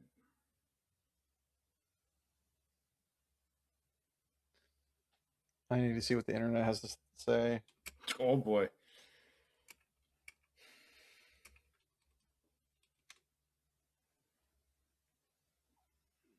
Mm.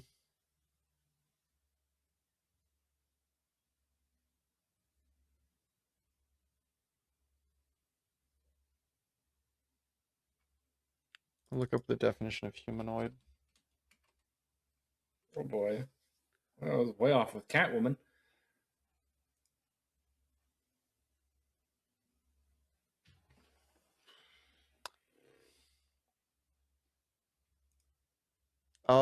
Sorta?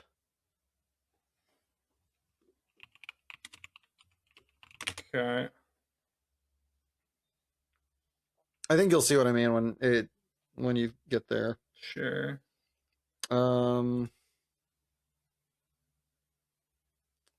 M&T show from a manga. They're humanoid.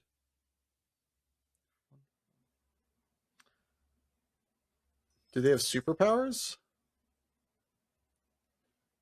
I don't believe so.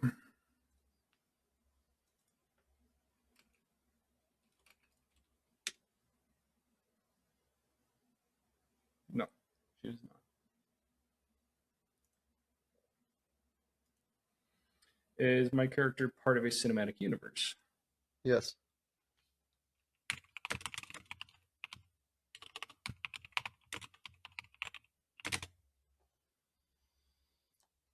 Man, it's a bummer. I really like my questions. I really have no idea where the fuck I'm going. It's such a bummer. I'm just looking at these questions and be like, dude, you fucking nailed it. Also, you're fucked. Oh, dear.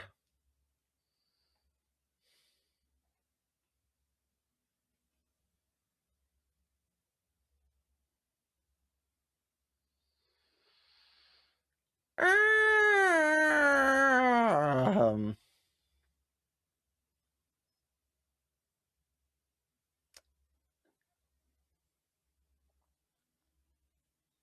it's an anime before 2009. Cat girl, no superpowers. I think it's messing me up as it's from a comic book.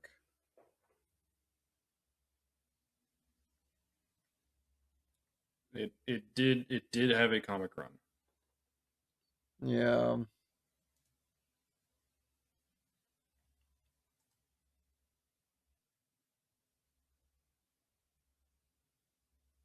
Oh, but no superpowers. Interesting. Almost chomped the wrong bit there. Um,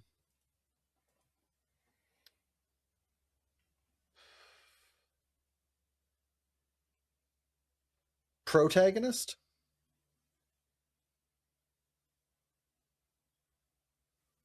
Like, are they the protagonist? Yes. No. Or not, sorry, better question. Are they, let me rephrase, because Sure. that is not. Sure. Are they, would they be considered to be predominantly a good guy? Yes. Okay. Is my character a villain? They're not a villain. Oh, shit. All right. I was thinking like Killer Croc.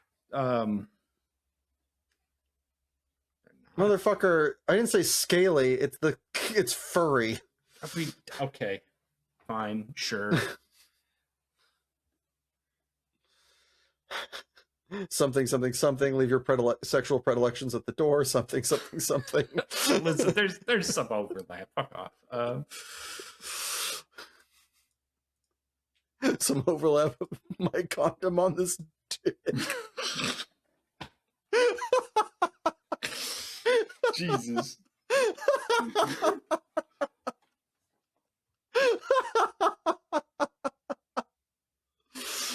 Oh, God. What old anime has a cat girl? Oh, I think I know who you are. Damn. Shouldn't have said the condom joke.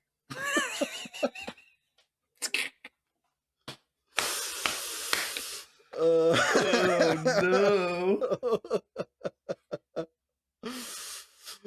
we know what creepy plushie Eli is getting for Christmas when he gets it right on the nose. Please, God. Fuck, man.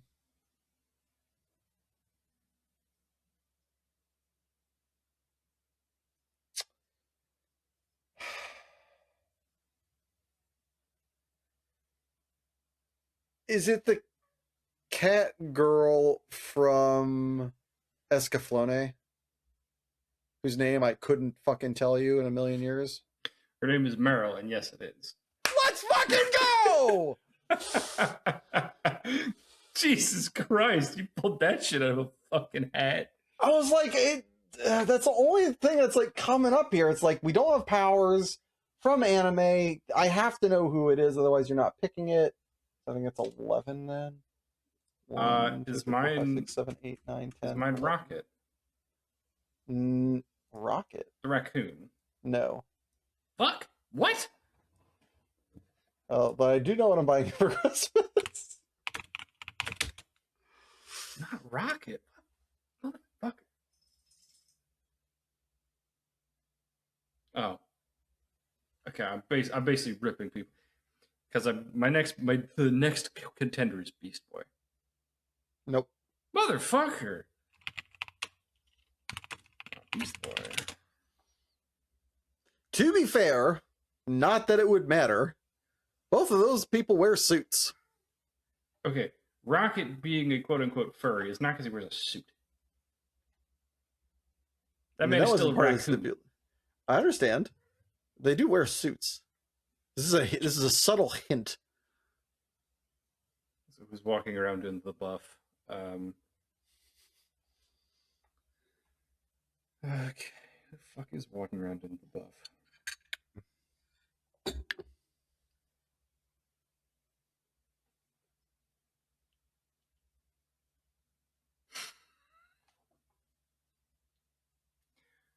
Are they part of X-Men? Yes. Okay. Is that person named Hank McCoy? Yeah. Okay. I don't know why you just didn't guess Hank McCoy. There's not a second person on X-Men that's fucking furry, is there? I mean, no, but listen, it doesn't matter. 3, 4, 5, 6, 7, 8, 9, 10, 11, 12,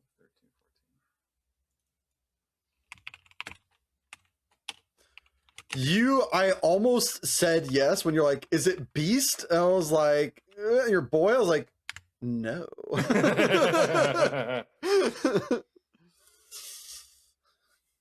Uso heard furry and came a running.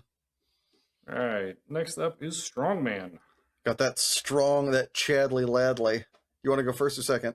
I'll go first. Okay. Are they from a comic? They are not from a comic. Okay. Does mine have a live action portrayal? Yes. Does mine have a live action portrayal? No.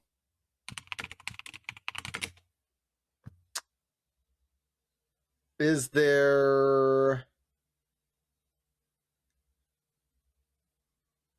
Is that... I guess that answers the follow-up question. That's fine because it cuts 2 swaths. Is there a comic... just clarification, we're considering manga a derivation of comics, correct? Manga is just an that was comic. The awkward thing with Gojo. You're like, is there a comic book? It's like, yes. Yeah, manga, like manga, manhwa, they're comics. Yeah. Okay. Is there a comic and or animated television portrayal, or is there a comic or animated media portrayal of this character? Yes.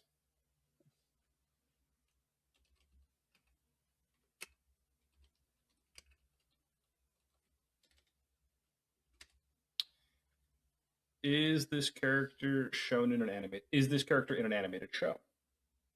They are in an animated show. Okay.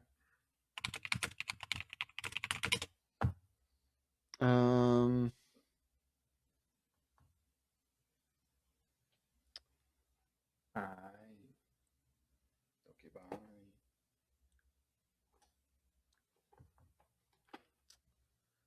Is this character male? Yes. Is my character male? Yes.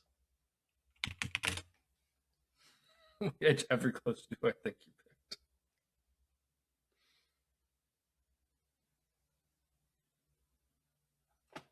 Is this production from inside the United States? Yes.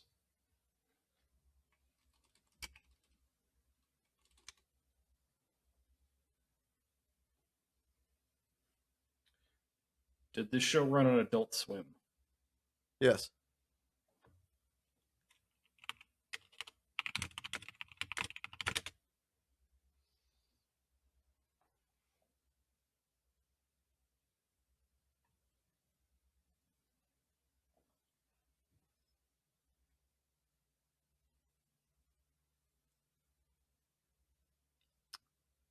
Is this character part of a cinematic universe? Yes. Yeah.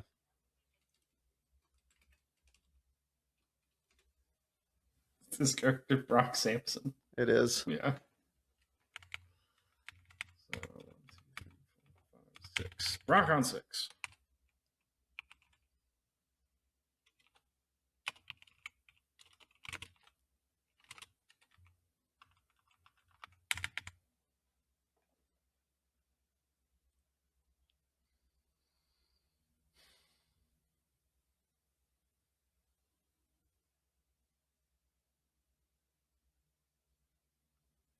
My character, the Hulk. It is not the Hulk.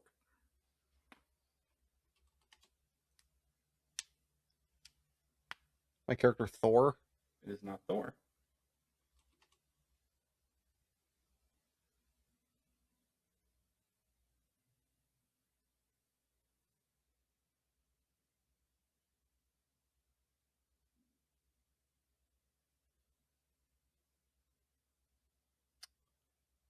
You might consider him a strong man. It's not wrong. It's just weird.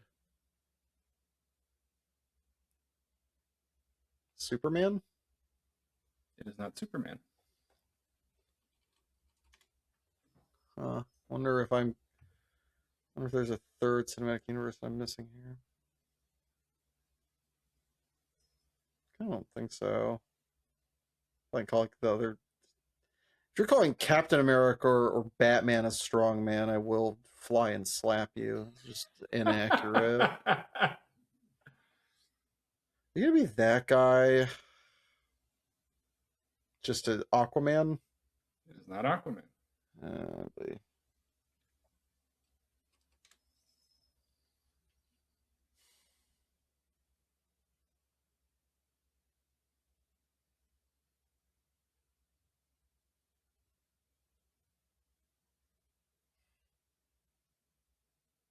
This is playing loose, but Luke Cage. It's not Luke Cage. Uh, I did consider Luke Cage, though. yeah. It's like, I wonder if there's a way to winnow this down. This is like me when I think it's obvious and like Wordle and then I fuck myself. Cinematic universe, comic, animated portrayal, live action, male, American production.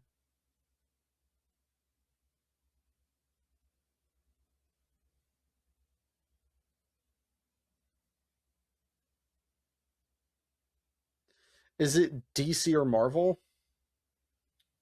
It is. Okay. Make sure. Probably should have just stuck to my guns and not asked that one, but no. Okay.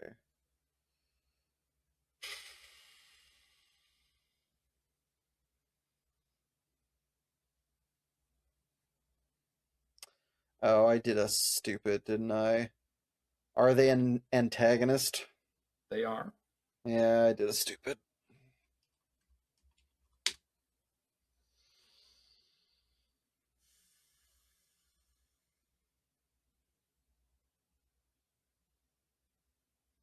Fuck, there's a lot of those.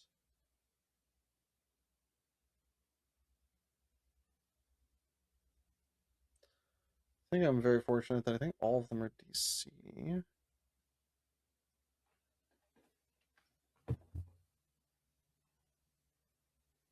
This might help. Were they born? How do I say this? Are they a foreign entity to Earth? No. From Earth.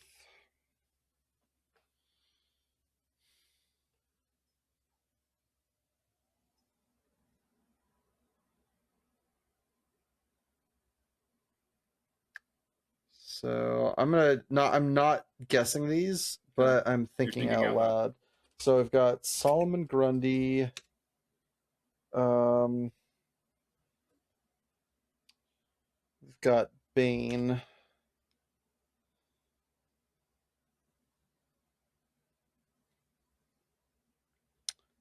You mentioned Killer Croc earlier, but I don't think I think of him as a strong man, but maybe. I'm just gonna ditch that one. It's not Killer Croc. Yeah, I was like, that's a deep pull anyway. Yeah, that would not be an attribution I give Killer Croc. Not really. I mean, that's kind of his one thing is he's strong, right? Sure. And a crocodile. I'm gonna say the bigger part is that he's also a fucking crocodile. Like, yeah. But I mean, it's not like he's chomping people a lot. He's usually just like fucking them up with his hands. That also depends on artist. But yeah. Oh, is it? Okay. Yeah. There's some that portray him more like just a big reptilian monstrosity. Fair.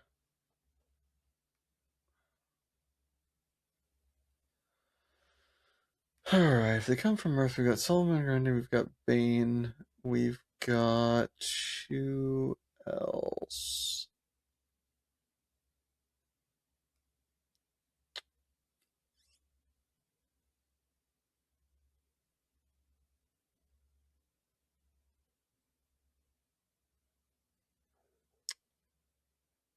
Who else is just yoked?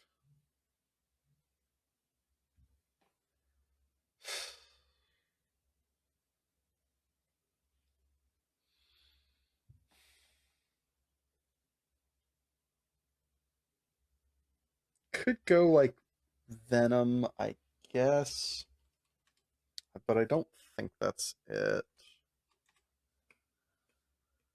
Da da da da da.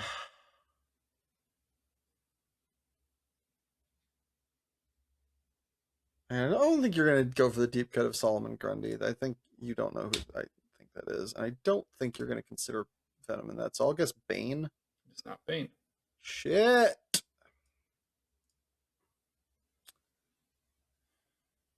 So, what are you doing? It's not food time. Stop trying to get into your brother's food.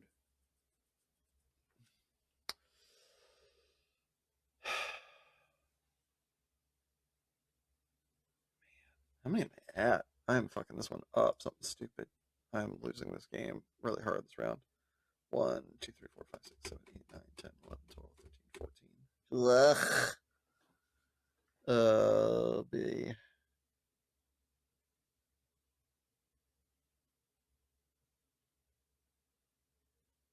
I wish I guessed antagonist earlier. That I should have fucking done that. That would have saved you 5. Yeah. Fuck. I just fucking tunneled again. I'm so bad at that. Need to check for that shit more in life. I do that a lot. So they come from Earth. So I guess that actually removes Venom, because Venom is not from Earth. Aha. Bane. If this ends up being Solomon Grundy, I'm gonna lose my goddamn mind. I'll give you a freebie. It's not Solomon Grundy. Yeah, there's no way. I was never like, I'm just writing that one off. I do know who Solomon Grundy is, but no. I wouldn't think you would know who I knew Solomon Grundy. Yeah, that's fair. Yeah, like I'm definitely not going that deep a cut. No, I didn't think so. The only reason it was on my mind is like it came up in my reels the other day. Okay. Solomon Grundy, born on a Monday. Yeah. Christened on a Tuesday, I think is the next line. Is it really? I think so. Wild. There's like a whole yeah, it's a whole week.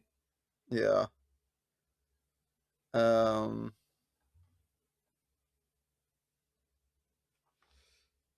Antagonist. So they've had a live action portrayal. All right, hold on. I gotta be able to do this. All right, so who do we have in the MCU that is a strong man? All right, Iron Man doesn't fight a strong man in any of his 3. Thor doesn't fight a strong man. Captain America doesn't fight well, okay. Could be fucking Winter Soldier is an option. Black Panther isn't a. I mean, his opponent's kind of a strong man, so what the fuck's his name? Killmonger or whatever. Killmonger. Yeah, like you don't know who your fucking guy is. Okay. I think that's who it is. I don't know. I can't read my writing on this page in front of me. I can't read the text. My eyes are going blurry. Hold on, let me see how it's spelled. Killmonger. I don't know why I know how to spell that just like I read it off a page, but it's that. Winter Soldier Killmonger is an option. I don't even remember he fights in 2. I doubt this is who you'd pick, but I guess it could be on the screen. Black Manta is an option. You wouldn't pick him. That doesn't count. No, they come from Earth, so it can't be Zod. don't think.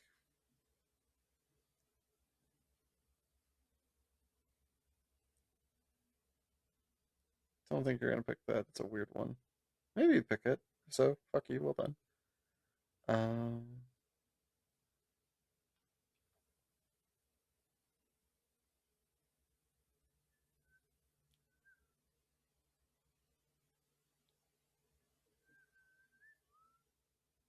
agree.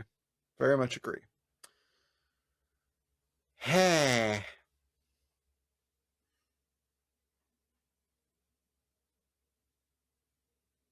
Not great, Bob. Not. This is we're struggling over here. Yeah. It's just like I don't know how to synthesize this any more than I have. Mm-hmm.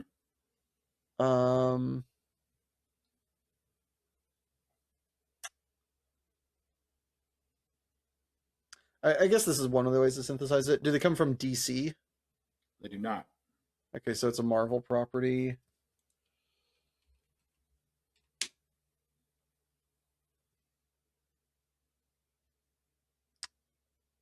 Who else? Steph, I don't think you'd consider him a strong man, even though it's kind of what he does. That one wouldn't I'm count. just That one curious either. who you're listing.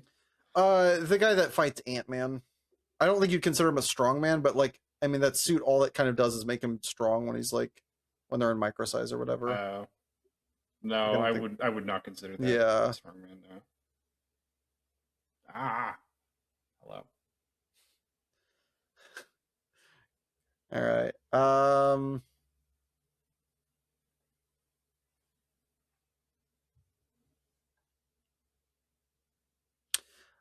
Oh. We've had an epiphany. Yeah, that's another option. The whatever the thing that fights Hulk in Hulk 2. Abomination. Abomination is an option. I think that fits better than the other two, just because like they don't read as strongman where Abomination kind of is. Is there a better option? So there's a live action portrayal. It's Marvel, their antagonist, and they're a strongman.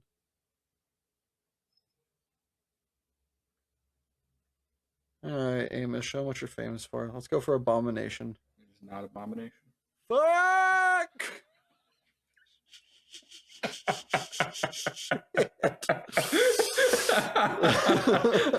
I love the aim is show me what you're famous for. It's the immediate fuck.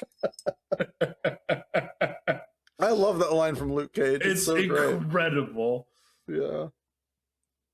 Remember I showed that clip to fucking Jason and he lost his shit. He's like, holy shit, like famous Amos. Oh my god. It's like so great. It's a great line. It's a fantastic line. The guy probably breaks his fucking hand.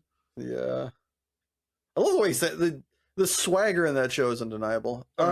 Season 1 of that show so baller. Yeah, I don't consider those two a strongman, but maybe. Alright, so for Marvel, Black Manta's out. That's DC, if I remember correctly. So you're at 16 right now. Ugh. Oh. This cuts things down. Is their main adversary the X-Men? No. Okay, thank God. Not well, because it's like a bunch of that's a big swath. I hadn't like then I have to think about Juggernaut and yada yada. Okay, fair. Juggernaut. I wouldn't think of Apocalypse as a strong man, but no, but there's like random. There's like random big like Blob you could consider a strong man. Sure, wouldn't be absurd stuff like that. That's fair.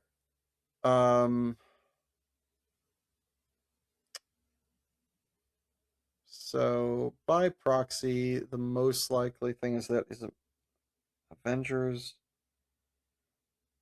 Like Ultron is not a strong man. Comes from Earth, so it can't be that one. Fuck me, dude. This is a good one where I'm Lightspeed stupid.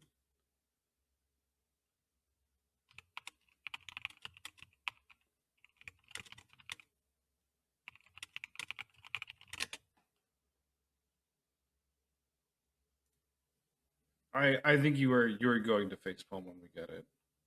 Yeah, I definitely can believe it.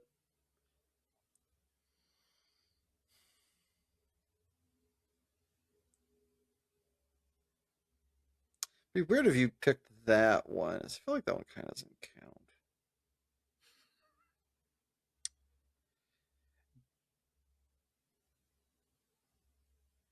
Do they have? All right. Yeah. Do they have a suit or added accoutrement, or are they fighting as themselves? Do They they? they do not have a suit or added accoutrement. Okay.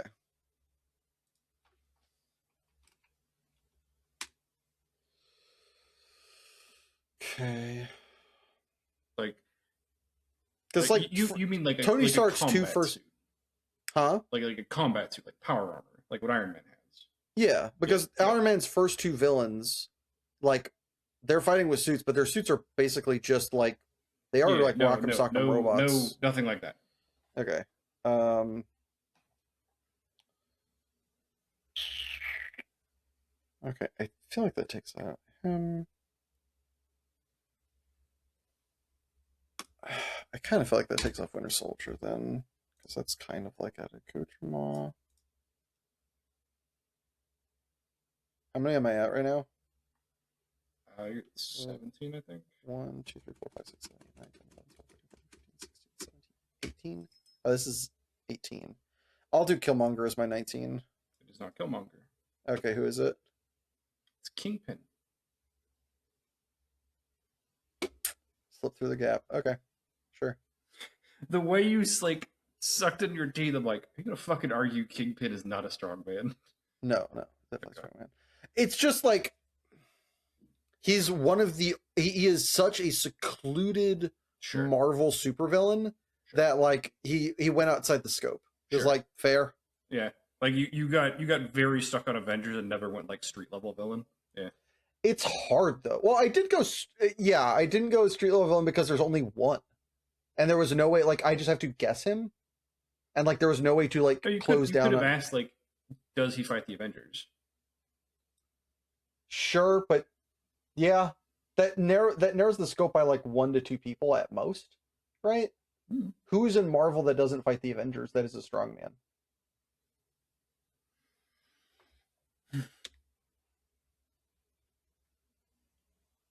And it's the immediate option is like, because then you just have like people who would fight like the Defenders or oh, like there are other street level teams. Do I fucking or like somebody who fights Punisher maybe? But yeah. Anyways. But I wouldn't consider the people that Punisher fights street like it was a really good pick on your part, and it's just like I couldn't figure out how to narrow. Yeah. Maybe there was a better way to ask. I definitely fucked myself on a couple other things that I screwed myself out of like 5, where maybe I get to Kingpin. But I definitely tunneled. My only weakness. All right. I need you to flounder. Yeah, this is what is this 2045 to 55? Just off by 10. Okay, super scientist.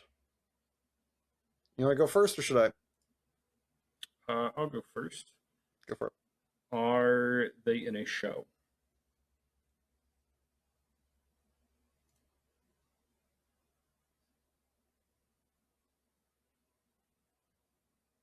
Oh, this is concerning.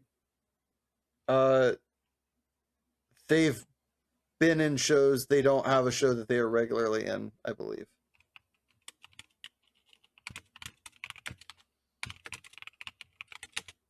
Okay.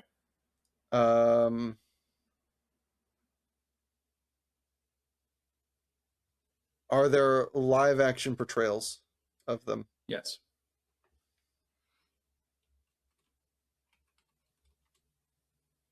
Is my character usually animated?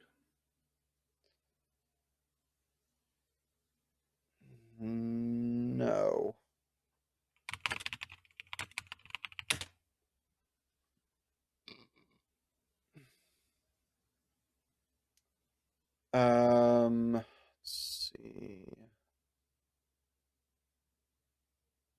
Um,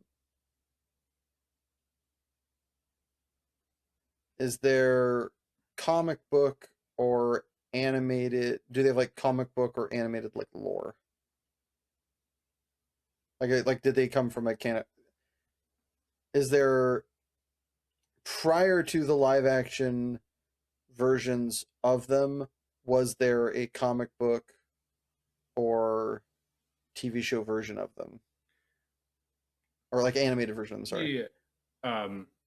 No, there are like supplemental comics, Okay. but those do not predate the live action.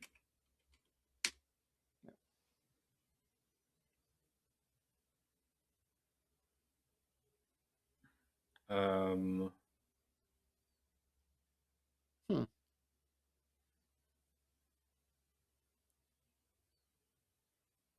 show, it's not usually animated. They weren't. It's not their own show. So there's no comic. There's no animated versions of this character. There may well be that I don't know about, Okay, sure. but like Effectively. that is not where you'd know them from. Yeah, got it. Um,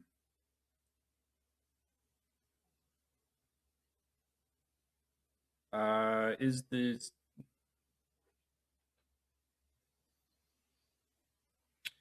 um, is this character adapted from a comic? Yes.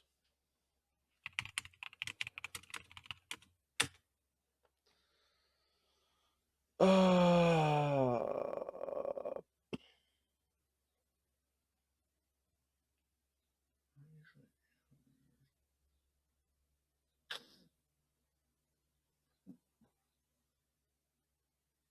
huh. Um,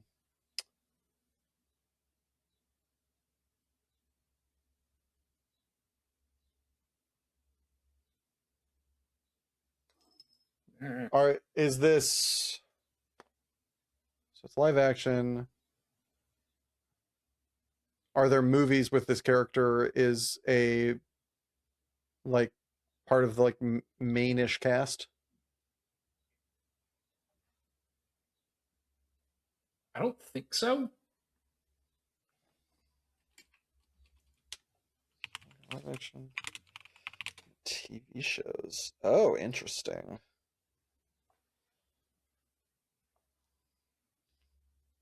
Um, Technically, yes.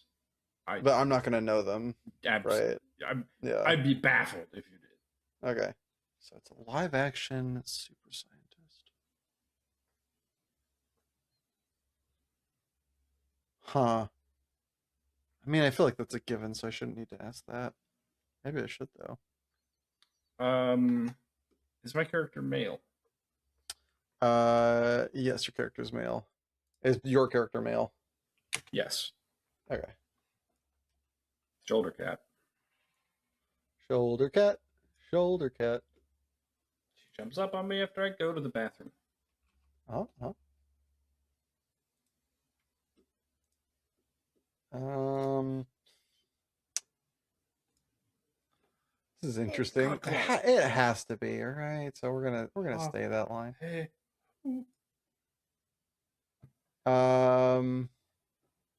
Live action. That's all the comics. Are they a good guy? Yes. Okay.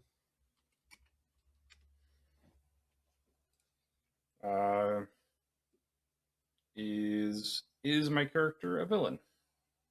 No.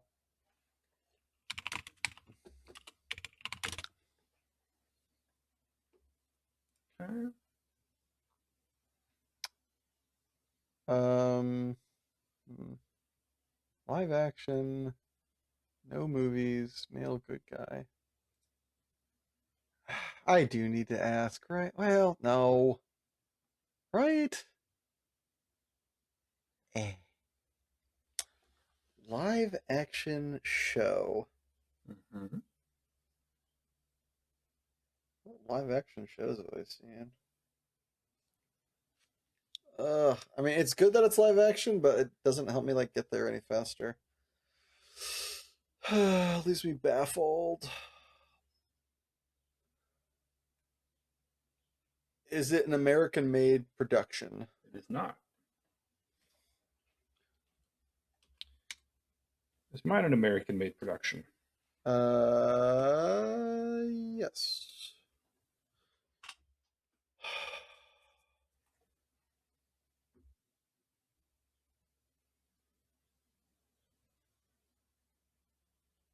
So there are no movies, so that should rule that one out.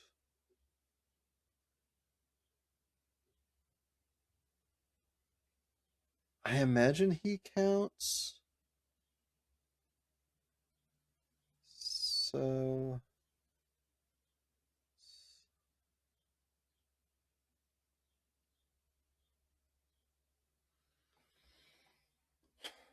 I need to get ahead on this. Doctor Who? Yes, it is. Let's fucking go. Come on. Come on. This time the Griffin and Rivet strategy worked. It worked on Doc Ock. It worked on Doc Ock. It did work. One, Actually, two, the three, more four, impressive one five, is it worked on six, seven. Meryl. Yeah, I mean that one was a little bit more hard fought, but yeah. Okay. That show is not a regular, not usually animated after from a comic male, not villain, made in America. Ugh,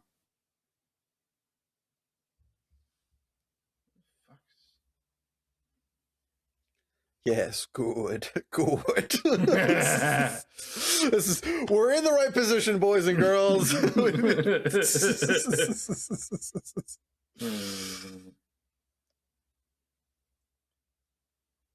Is my character part of a cinematic universe? Yes. Okay.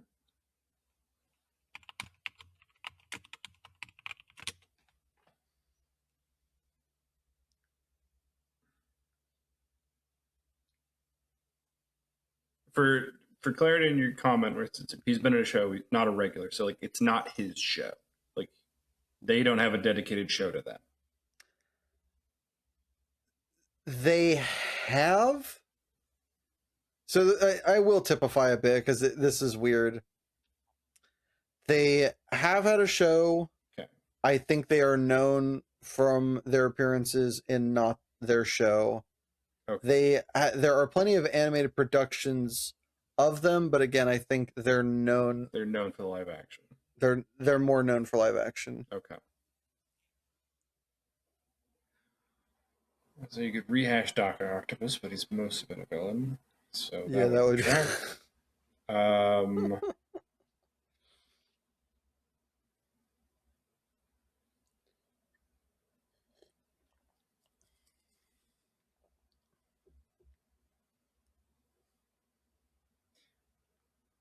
Oh, is this character part of the Avengers? Yes. Is this character Iron Man? No.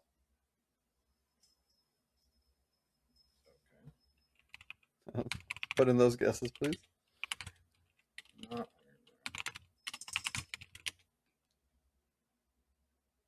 Iron Man. Okay. Is this person Bruce Banner? Yep. Okay. Like if it's not Banner, I'm gonna be like, Nani the fuck. I mean, then I think you need to see that I'm leaning out and go with still need a lot of work. Only 10? Sad. Only 10? Okay.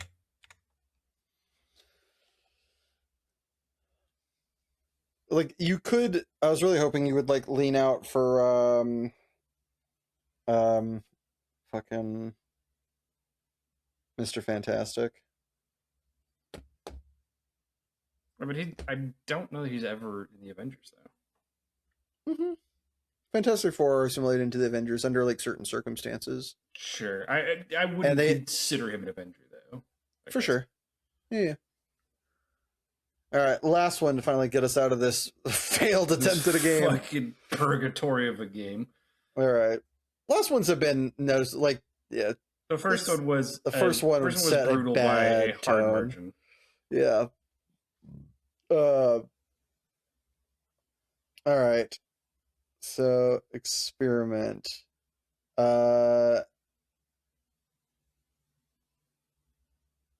Animated? Yes. Same question. Yes. Um.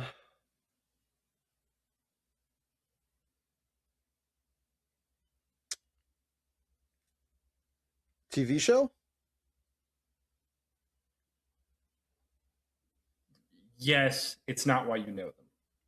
Okay.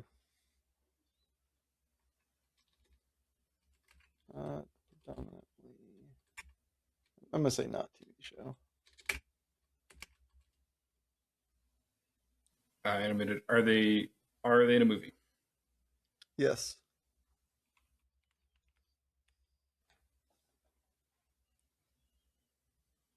Is it American made production? Yes. Is the characters movie made for kids? Yes.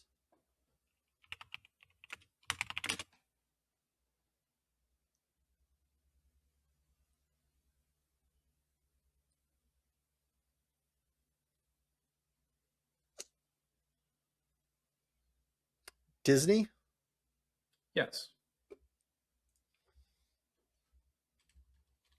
Disney? Yes. Sorry, said kids movie. I thought that was I mean, it could have been like DreamWorks or something. sure.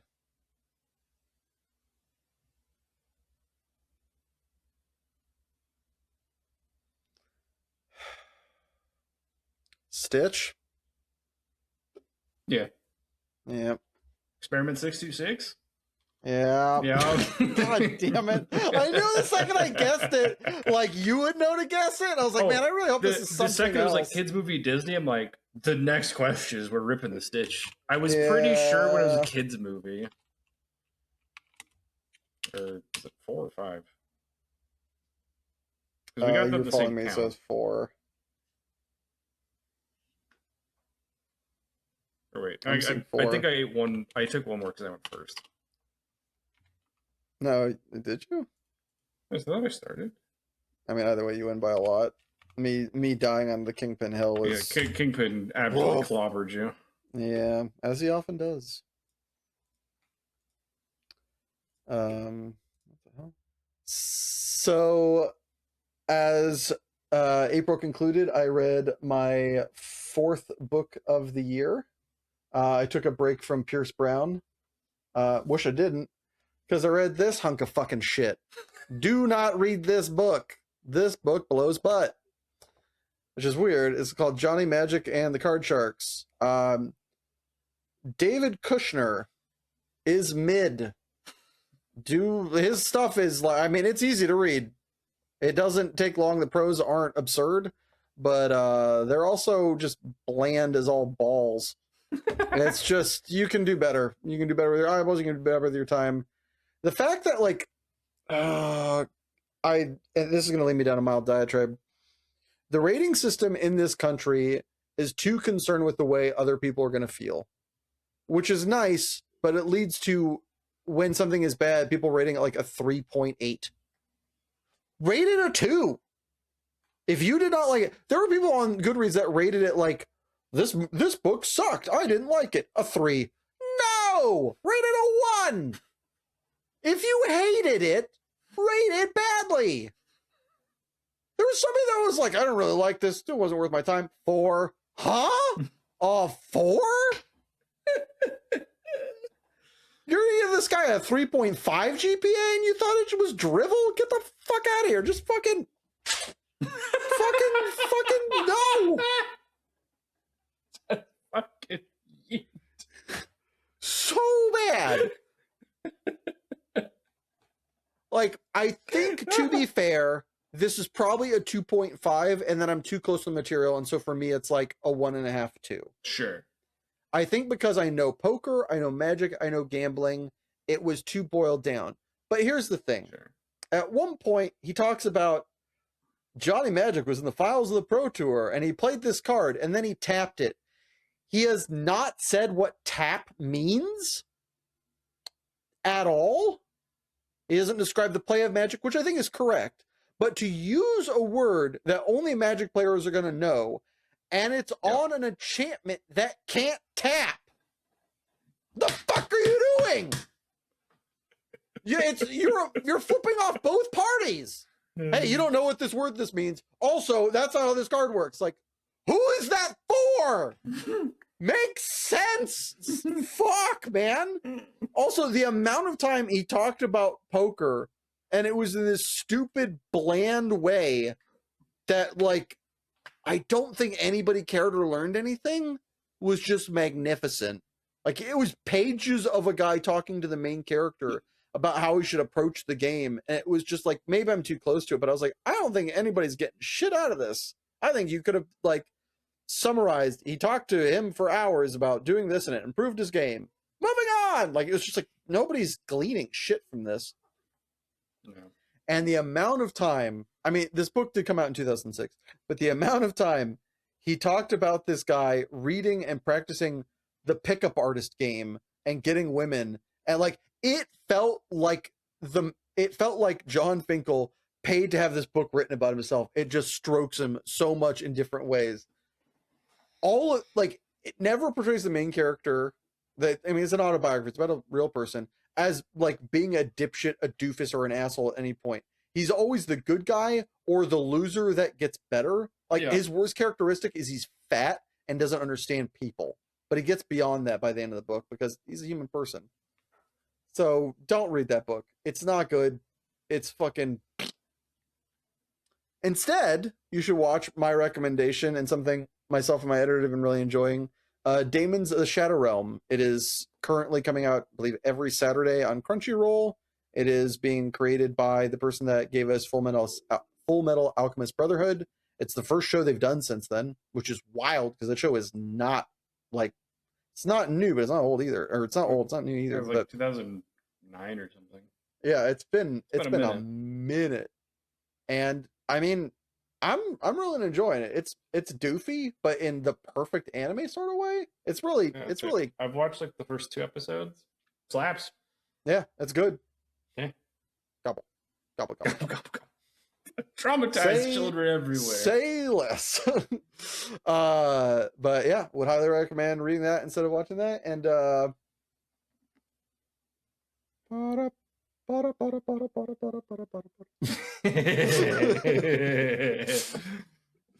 I need to finish. I haven't read it yet, and I've got 22 days or something like that. So I'm going to be booking it 3 chapters a day. Finish that one. I'm glad. So I bought all 3 because I was like, in for a penny, in for a pound. Yeah. Fuck me. The 5th and 6th book are not thin. No. God. Dark Age and Lightbringer, they're a weighty bitch. I'm gonna need to get on them fucking instantly each month. And it'll be just in time because I think the next book is the last book is slotted to come out this summer. So can't pre-order yet, but it's supposed to come out in like June, July. So I'm trying to get done in time so I can read those slowly, but with our fellow co-host here. Speaking of fellow co-hosts, what have you been reading recently? I have been devouring the show Dorohedoro. It's dope. It's and dark. It's really dark. It has this weird, gritty kind of supernatural noir theme to it, where like the question of who is Kaiman, who runs the cross eyes, all this shit. Also in the same show, there is like not several minutes, but like there's a running gag through an episode about somebody who's given a wish for the night and they just wish for a giant pair of tits. Yep. Yeah.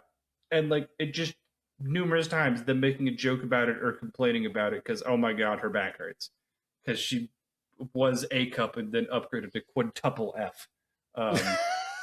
It's like cartoonishly just, it's like a pair of fucking watermelons in a bra. It's just outrageous. Live your best life. Yeah, I mean, hey, you do you, episode. But like, it's the animation is really good. The opening soundtracks are fucking crazy. You don't hit skip, you maniac. especially season 2. Season 2's opening soundtrack is fucking banger. Nice. Come down with song. List the song. I don't know what the song is. I only know it's that. Fine. Anyway.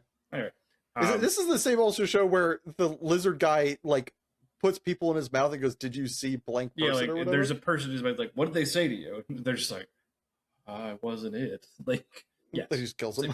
same show. Yeah, it's great. I enjoy it.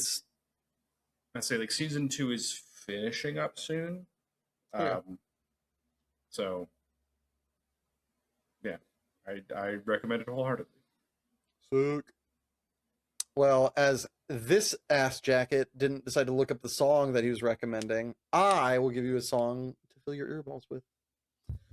It's not good, but it is very fun. Royalty by Exod. It's like the same 3 lines of lyrics over with like fun instrumentation. It just hits. So the way I found out about the song is, I don't know why, but YouTube loves giving me a lot of One Piece AMVs and just One Piece content, which never gonna watch the show, but did like it. And this is one of the songs that got played on a bunch of clips to the point where I was like hearing it in my day-to-day life with no music playing, so I had to look it up. Yeah. And it's just good. It's a bop. Simple as that.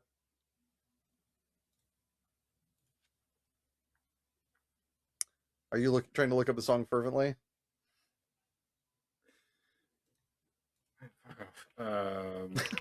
No. Listen to OST. I should look up the opener.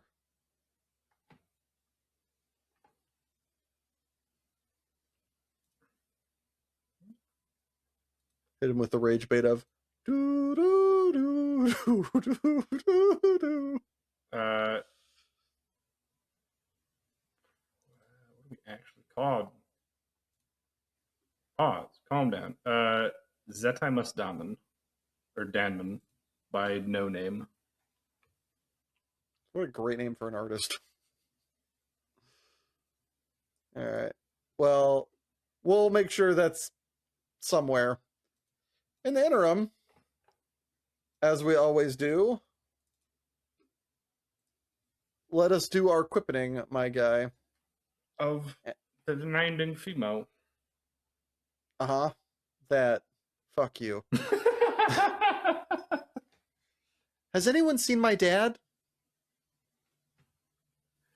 What if... Right. Your dad's probably at the pet store, honey. Pet store? Yeah, like I'm from Bob's Fish Mart. Pet Palace? Fisherama. Mail order? eBay.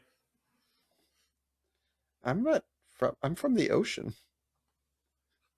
The ocean, huh? The ocean! Alright, I gotta go full bit.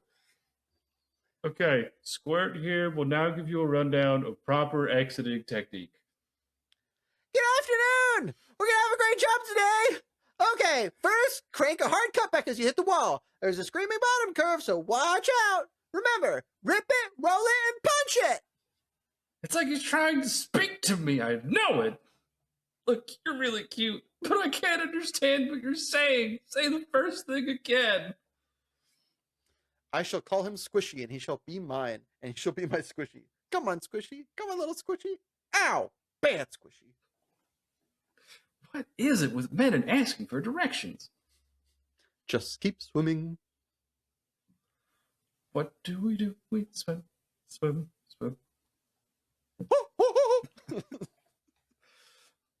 Dory, you got the song stuck in my head. Mine? Hop inside my mouth if you want to live. Oh, would you just shut up, you rats with wings? What did he use to open the catered Glidden drill? He's been favoring that one lately. Thank you, sir. Wow. I wish I could speak well. Wait a minute. You can read? And I don't think I've ever eaten a fish. That's incredible. He touched the butt. I'm obnoxious. And I'm out of quotes. Do you have any more? This is a bad trench. That is death.